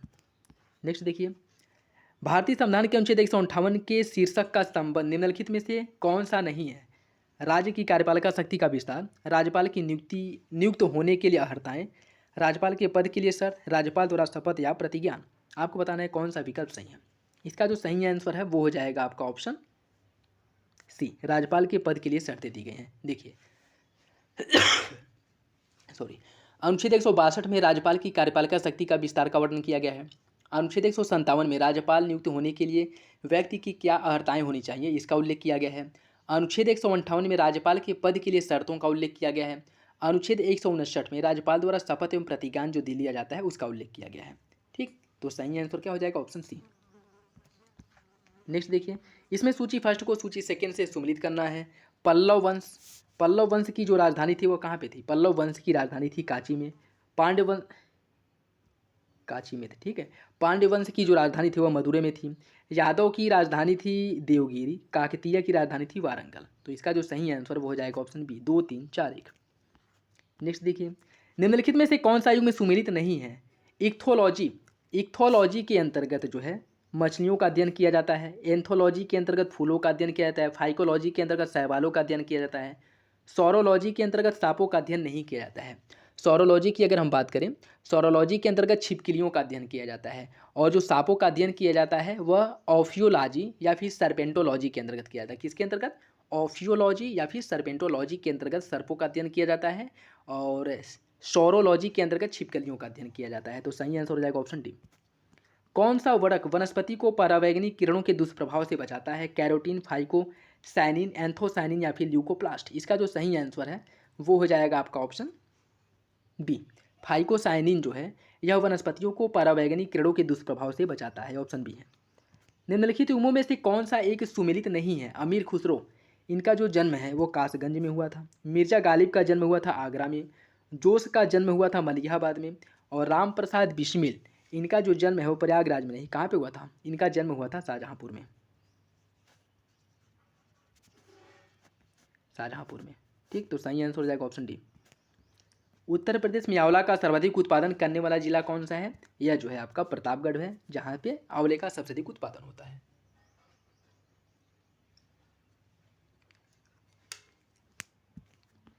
नेक्स्ट देखिए, निम्नलिखित चित्रकारों में से किसे जहांगीर ने नादिर उज जमा की पदवी दी थी? अबुल हसन फारूक बेग बिशन दास, या फिर आगा राजा, यह जो है आगा राजा नहीं अकारीज है, ठीक है। तो इसका जो सही आंसर है वो हो जाएगा ऑप्शन ए, अबुल हसन को जहांगीर द्वारा नादिर उल जमा की उपाधि दी गई थी, ऑप्शन ए सही है। नेक्स्ट देखिए, इसमें सूची फर्स्ट को सूची सेकेंड से सम्मिलित करना है, सूची फर्स्ट को सूची सेकेंड से सम्मिलित करना है। दमा रोग जो होता है किसके कारण होता है? दमा रोग जो है, देखिए इसमें दमा सॉरी, दमा रोग जो है वह एस्परजिलस फ्यूमिगेट्स के कारण होता है। खाज रोग जो है यह एकेरस स्केबियस के कारण होता है। गंजापन होता है टीनिया केपिटिस के कारण, और एथलीट फुट जो है यह टीनिया पेडिस के कारण होता है। इसका जो सही आंसर है वो हो जाएगा ऑप्शन बी, 4 2 3 1, ऑप्शन बी सही है। नेक्स्ट देखिए, निम्नलिखित में से कौन सा कथन सही है? सही उत्तर का चयन करना है। श्वेत रक्त कणिका का निर्माण अस्थिमज्जा तथा लिम्फ नोड में होता है। श्वेत रक्त कणिका का कार्य शरीर को रोगों और संक्रमण से बचाना है, और इसका जो जीवन काल है 20 से लेकर के 120 दिन तक होता है। आपको बताना है कौन सा विकल्प सही है। इसका जो सही आंसर है वो हो जाएगा आपका ऑप्शन है, पहला दूसरा सही है, तीसरा गलत है। इसका जो जीवन काल है वह 2 से लेकर के 4 दिन तक होता है, ठीक है, न कि 20 से 120, ऑप्शन ही सही हो जाएगा। भोजन में उपस्थित हानिकारक जीवाणु को नष्ट करने वाला एंजाइम्स कौन सा है? पेप्सिन, रेनिन, लाइसोजाइम या फिर टाइलिन? इसका जो सही आंसर है वो हो जाएगा ऑप्शन सी, लाइसोजाइम। निम्नलिखित युग्मों में से कौन सा एक सही सुमेलित नहीं है? नींबू का जो डाइबैक रोग होता है वह सॉरी, नींबू का जो डाइबैक रोग है वह आयरन की कमी से नहीं होता है। नींबू का जो डाइबैक रोग होता है वह तांबा की कमी के कारण होता है, ठीक है, तांबा की कमी के कारण होता है। धान का खैरा रोग जस्ता की कमी से। चुकंदर का हार्ट रोग होता है बोरान की कमी से। पत्ता गोभी का जो ह्यूटेल रोग है वह मॉलिब्डेनम की कमी से होता है। तो इसका सही आंसर क्या हो जाएगा? Option A. नेक्स्ट देखिए, सूची फर्स्ट को सूची सेकेंड से सम्मिलित करना है। पशु मेला का आयोजन कहाँ पे किया जाता है? पशु मेला का जो आयोजन है वह होता है आपके बटेश्वर में। ध्रुपद मेला का जो आयोजन है यह होता है वाराणसी में। गोविंद साहब मेला का आयोजन किया जाता है अम्बेडकर नगर में, और माघ मेला प्रयागराज में लगता है। तो इसका जो सही आंसर है वो हो जाएगा ऑप्शन ए, 3 4 2 1। नेक्स्ट देखिए, जैविक कृषि के लाभ क्या क्या हैं ये आपको बताना है। जैविक कृषि के लाभ, जैसे स्थानीय रूप से बने जैविक आगतों का प्रयोग, सस्ते आगतों के कारण निवेश पर अधिक प्रतिफल, बढ़ती मांग के कारण निर्यात से अधिक आय की संभावना। इसका जो सही आंसर है वो हो जाएगा ऑप्शन डी, सभी विकल्प सही है। देखिए, स्थानीय रूप से बने जैविक कागज, मतलब जो जैविक खाद बनाए जाते हैं उन्हें स्थानीय रूप से ही बनाया जाता है, तो ये सही हो जाएगा। सस्ती लागतों के कारण निवेश पर अधिक प्रतिफल, जैसे इसमें जो लागत है, अगर हम जैविक खाद का उपयोग करते हैं तो हमारी लागत जो है क्या हो जाता है? कम हो जाता है। तो फिर हमारा जो निवेश होगा वो कम होगा, और जो प्राप्ति होगी वो अधिक होगी, तो लाभ होगा कि नहीं होगा? तो ये भी सही हो जाएगा। और बढ़ती मांग के कारण, जैसे वर्तमान समय में आप देखेंगे कि जो जैविक रूप से उत्पादित खाद्य सामग्री हैं उनकी मांग, उनकी डिमांड जो है दिन प्रतिदिन बढ़ती जा रही है, और लोग जो रासायनिक कीटनाशकों और खादों का उपयोग करके जो पौधों या फसलों का उत्पादन किया जा रहा है उसकी तुलना में जैविक रूप से उत्पादित जो फसल हैं उनकी ओर आकृष्ट हो रहे हैं जो बड़े बड़े लोग हैं, और वो ठीक है ज़्यादा पैसे दे करके वो कर रहे हैं। तो इससे क्या होगा? इससे अधिक आय की प्राप्ति भी होगी। तो दोनों विकल्प जो है इस संदर्भ में सही है, ऑप्शन डी सही हो जाएगा। रासायनिक उर्वरकों और विषजन्य कीटनाशकों के कारण मृदा की उर्वरता क्षीण हो जाती है और हमारे प्राकृतिक पर्यावरण का विनाश होता है। भारतीय कृषि पूरी तरह से जैविक उर्वरकों और कीटनाशकों पर आधारित है। आपको बताना है कौन सा विकल्प सही है। इसका जो सही आंसर वो हो जाएगा ऑप्शन सी, पहला सही है दूसरा गलत है। भारतीय कृषि जो है पूरी तरह से जैविक उर्वरक और कीटनाशक पर नहीं बल्कि रासायनिक उर्वरक और कीटनाशकों पर आधारित है, ठीक है। तो सही आंसर हो जाएगा ऑप्शन सी। नेक्स्ट देखिए, इकोसिस्टम के संबंध में निम्न में से कौन सा कथन सही है? प्राथमिक उपभोक्ता उत्पादक पर न्यूनतम रूप से आश्रित होते हैं। प्राथमिक उपभोक्ता, यह गलत है। प्राथमिक उपभोक्ता जो है प्राथमिक उपभोक्ता उत्पादकों की संख्या में अधिक होते हैं, यह भी गलत है। उत्पादक जो है प्राथमिक उपभोक्ता से अधिक होते हैं, यह सही है। द्वितीयक उपभोक्ता अधिकतम होने के साथ साथ बहुत ही शक्तिशाली होते हैं, यह भी गलत है, ठीक है। तो जो उत्पादक होते हैं उनकी संख्या जो है प्राथमिक उत्पादकताओं से अधिक होती है।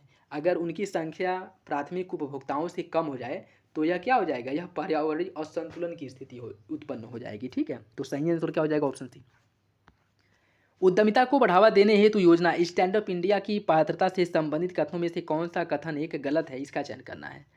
अनुसूचित जाति, अनुसूचित जनजाति और महिला उद्यमी जिनकी आयु 18 वर्ष है वह इसकी लाभार्थी होंगी।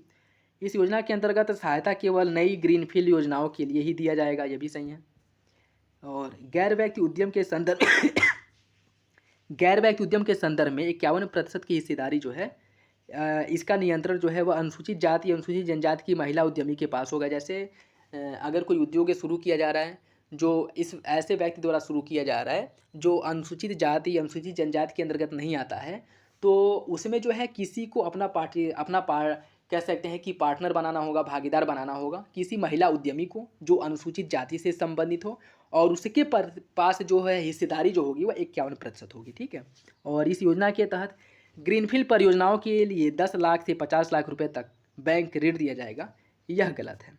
इसकी अगर हम बात करें, इसके लिए जो दिया जाता है वो 10 लाख से लेकर के 50 लाख नहीं, 1 करोड़ है। ठीक है, 1 करोड़ है, तो ऑप्शन डी आपका सही हो जाएगा।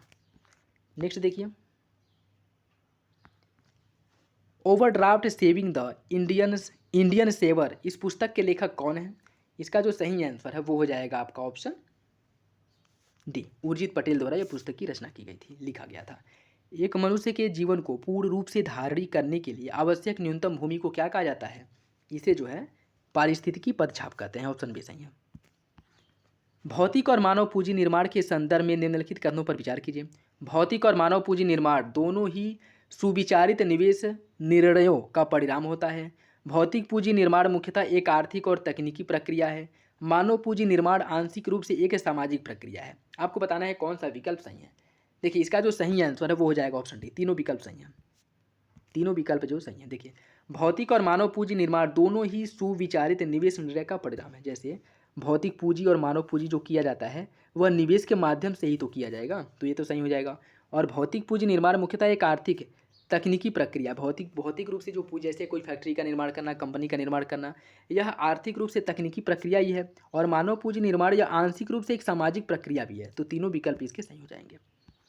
सितंबर 2023 में किस देश में आयोजित यूनेस्को की विश्व धरोहर समिति के 45वें सत्र के दौरान शांति निकेतन को विश्व धरोहर स्थल की सूची में शामिल किया गया था? इसका जो सही आंसर वो हो जाएगा ऑप्शन बी। सऊदी अरब में इसका आयोजन किया गया था। इसका 45वां सत्र था और इसमें शांति निकेतन को जो है विश्व धरोहर सूची में शामिल किया गया था। और वर्तमान समय में अगर हम बात करें तो वर्तमान समय में भारत में विश्व धरोहर स्थलों की संख्या बढ़ करके कितनी हो गई है, 42 हो गई है। बजट 2023-24 में प्रस्तावित कुल व्यय के हिस्से के संदर्भ में निम्नलिखित विकल्पों में से कौन सा विकल्प गलत है? रक्षा पर व्यय किया गया है जीडीपी का 8%, आर्थिक सहायता पर 7%, वित्त आयोग एवं अन्य अंतरण पर जीडीपी का 9% खर्च किया गया है, पेंशन पर 8%, तो यही गलत है। पेंशन पर जो व्यय किया गया है वो 8% नहीं 4% है। ठीक है, पेंशन पर, तो ऑप्शन डी सही हो जाएगा। गैस जो धान के खेत से उत्सर्जित होता है वायुमंडलीय तापमान को बढ़ाता है, वो तो मीथेन है, आप सभी लोगों को पता होगा, ऑप्शन डी सही हो जाएगा। नेक्स्ट देखिए, India state of forest report 2021 के अनुसार निम्नलिखित में से किस राज्य ने पिछले 2 वर्षों में वन क्षेत्र में सबसे अधिक वृद्धि दर्ज की है? असम, आंध्र प्रदेश, केरल, अरुणाचल प्रदेश। इसका जो सही आंसर है वो हो जाएगा ऑप्शन बी। आंध्र प्रदेश द्वारा सबसे अधिक वृद्धि दर्ज की गई। इसके बाद तेलंगाना का नंबर आता है, तेलंगाना दूसरे नंबर पे है और उड़ीसा जो है तीसरे नंबर पे है, आंध्र प्रदेश पहले नंबर पे है, ऑप्शन बी। नेक्स्ट देखिए, इसमें सूची फर्स्ट को सूची सेकेंड से सम्मिलित करना है। माल्थस द्वारा जो सिद्धांत दिया गया था, कौन सा सिद्धांत दिया गया था? जनसंख्या का सिद्धांत दिया गया था। डाल्टन ने अनुकूलतम जनसंख्या का सिद्धांत दिया था। डाल्टन द्वारा अनुकूलतम जनसंख्या का सिद्धांत दिया गया था। कोल एवं हूवर द्वारा जो है इनके द्वारा जनांकीय संक्रमण का सिद्धांत दिया गया था। और ग्रिफिथ टेलर द्वारा प्रवास कटिबंध का सिद्धांत दिया गया था। तो इसका जो सही आंसर है वो हो जाएगा आपका ऑप्शन डी, 2-1-4-3। दोस्तों, वीडियो अगर अच्छा लगे तो लाइक ज़रूर कर दिया करें और वीडियो से रिलेटेड कोई भी डाउट हो, कोई कन्फ्यूजन हो, कमेंट बॉक्स में कमेंट करके पूछ सकते हैं और अपना फीडबैक जरूर दिया करें। ठीक है, निम्नलिखित में से कौन सा एक यूनेस्को के जैवमंडल नीचे की सूची में शामिल नहीं है? सुंदरवन, मन्नार की खाड़ी, कच्छ कारण या फिर नीलगिरी? इसका जो सही आंसर है वो हो जाएगा आपका ऑप्शन सी, कच्छ कारण। यूनेस्को के जैवमंडल नीचे, जिसे मैब के नाम से भी जाना जाता है, मैन एंड बायोडाइवर्सिटी, मैब के नाम से भी जाना जाता है इसे। ठीक है, और अगर हम बात करें तो अब तक जो है टोटल 18 जैवमंडल आरक्षित क्षेत्र हैं, जिसमें से 12 ऐसे क्षेत्र हैं जिसे यूनेस्को के जैवमंडल नीचे या फिर यूनेस्को के जैवमंडल MAB कार्यक्रम के अंतर्गत शामिल किया गया है। ठीक है, कितने हैं? 12 हैं। और यह 12 कौन कौन से हैं? यह 12 हैं आपकी नीलगिरी है, नंदा देवी है, सुंदरबन है, मन्नार की खाड़ी, नोकरेक, पंचमढ़ी, सिमलीपाल, अचान कमार, अमरकंटक, ग्रेट निकोबार, अगस्त्य मलाई, कंचनजंगा और पन्ना, ये सभी जो है यूनेस्को के मैब कार्यक्रम के अंतर्गत शामिल हैं। ठीक है, टोटल कितने हैं? टोटल 12 हैं। और उत्तर भारत में जैवमंडल आरक्षित क्षेत्र कितने हैं? 18 हैं। ये भी याद रखिएगा। ठीक, तो सही आंसर हो जाएगा ऑप्शन सी। माल्थस ने अपने जनसंख्या नियंत्रण संबंधी सिद्धांत में जनसंख्या नियंत्रण संबंधी किस प्रकार के अवरोध को पाप, अधर्म माना है?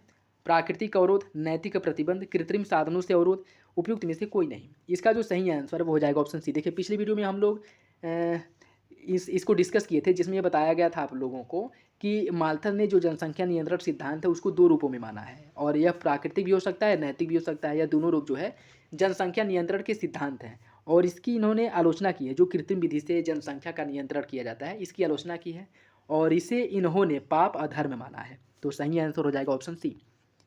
उत्तर प्रदेश बजट अनुमान 2023-24 के अनुसार निम्नलिखित विकल्पों में से किस क्षेत्र से उत्तर प्रदेश सरकार को सबसे अधिक राजस्व की प्राप्ति होती है? भू राजस्व, स्टाम्प और पंजीकरण, राज्य उत्पाद शुल्क या फिर बिक्री व्यापार कर? इसका जो सही आंसर है वो हो जाएगा ऑप्शन सी, राज्य उत्पाद शुल्क। उत्तर प्रदेश को सबसे अधिक जो राजस्व की प्राप्ति होती है वो राज्य वस्तु एवं सेवा कर से प्राप्त होती है। राज्य उत्पाद शुल्क दूसरे नंबर पे आता है, बिक्री व्यापार कर तीसरे नंबर पे, स्टाम्प और पंजीकरण फीस जो है चौथे नंबर पे आता है, वाहन कर आता है आपके 5वें नंबर पे, विद्युत कर आता है 6ठे नंबर पे, और भू राजस्व जो है 7वें नंबर पे आता है। इसका सही आंसर हो जाएगा ऑप्शन सी। नेक्स्ट देखिए, निम्नलिखित में से कौन सी विशेषताएं भारतीय अर्थव्यवस्था को विकासशील श्रेणी में दर्शाती हैं? तकनीकी का पिछड़ापन सही है, औद्योगिक पिछड़ापन ये भी सही है, आयात पर निर्भरता ये भी सही है, निम्न प्रति व्यक्तियाँ ये भी सही है। तो सही आंसर क्या हो जाएगा? Option D. कर्क रेखा निम्नलिखित में से किन राज्यों से होकर के गुजरता है? गुजरात, छत्तीसगढ़, झारखंड, उत्तर प्रदेश। इसका जो सही आंसर है वो हो जाएगा आपका ऑप्शन हो जाएगा 1 2 4, 1 2 4, ऑप्शन ए सही हो जाएगा। उत्तर प्रदेश से होकर के कर्क रेखा नहीं गुजरती है। ठीक है, कर्क रेखा जो है अगर बात करें तो कुल 8 राज्यों से होकर गुजरती है। गुजरात, राजस्थान, मध्य प्रदेश, छत्तीसगढ़, झारखंड, पश्चिम बंगाल, त्रिपुरा और मिजोरम। ठीक, तो सही आंसर आपका ऑप्शन ए हो जाएगा। नेक्स्ट देखिए, इसमें सूची फर्स्ट को सूची सेकंड से सुमिलित करना है। सूची फर्स्ट को सूची सेकंड से सुमिलित करना है। 15वें वित्त आयोग के अध्यक्ष कौन थे? 15वें वित्त आयोग के जो अध्यक्ष हैं वो NK सिंह थे। 14वें वित्त आयोग के जो अध्यक्ष हैं वो हैं आपके 14वें वित्त आयोग के IV रेड्डी थे। ठीक है, और 13वें वित्त आयोग के जो अध्यक्ष थे वो विजय केलकर थे। 16वें वित्त आयोग के अध्यक्ष बनाया गया अरविंद पनगड़िया को। तो इसका जो सही आंसर है वो हो जाएगा ऑप्शन ए। नेक्स्ट देखिए, भारत की निम्नलिखित पंचवर्षीय योजनाओं में से किस सामाजिक न्याय एवं समानता के साथ समृद्धि पर बल दिया गया था? किस योजना में दिया गया था? इसका जो सही आंसर है वो हो जाएगा आपका ऑप्शन ए, 9वीं पंचवर्षीय योजना में, जिसका कार्यकाल जो है 1997 से लेकर के 2002 तक था। ऑप्शन ए सही हो जाएगा। निम्न को उनके कार्यक्रम के हिसाब से आपको रखना है। प्रथम पंचवर्षीय योजना संसद में दी गई। राष्ट्रीय विकास परिषद का गठन किया गया। स्वतंत्र भारत में पहली बार भारतीय मुद्रा का अवमूल्यन किया गया। भारत अंतर्राष्ट्रीय मुद्रा कोष का सदस्य बना। देखिए, अगर हम बात करें प्रथम पंचवर्षीय योजना, इसकी जो शुरुआत की गई थी, कब की गई थी? 1991 में प्रथम पंचवर्षीय योजना की शुरुआत हुई थी। राष्ट्रीय विकास परिषद NDC, इसकी जो स्थापना की गई थी 1952 में की गई थी। और भारत में जो पहली बार विमुद्रीकरण किया गया था वह 1949 में किया गया था। 1949 में भारत में पहली बार विमुद्रीकरण किया गया था। और भारत जो अंतर्राष्ट्रीय मुद्रा कोष का जो सदस्य बना था, यह कब बना था? 1945 में। 1945 में। तो इसका जो सही आंसर है वो हो जाएगा आपका ऑप्शन बी, 4312, 4312।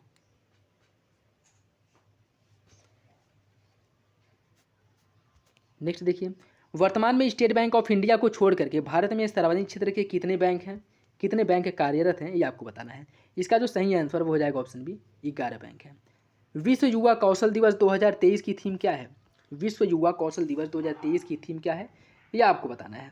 विश्व युवा कौशल दिवस 2023 की थीम है skilling teachers, trainers and youth for a transformative future. यह जो है विश्व युवा कौशल दिवस की थीम है। ऑप्शन ए सही हो जाएगा। और विश्व युवा कौशल दिवस मनाया कब जाता है? 15 जुलाई को विश्व युवा कौशल दिवस के रूप में मनाया जाता है। ऑप्शन ये हो जाएगा। नेक्स्ट देखिए, निम्नलिखित में से कौन सा सही सुमेलित है? महिला समृद्धि योजना की 1997।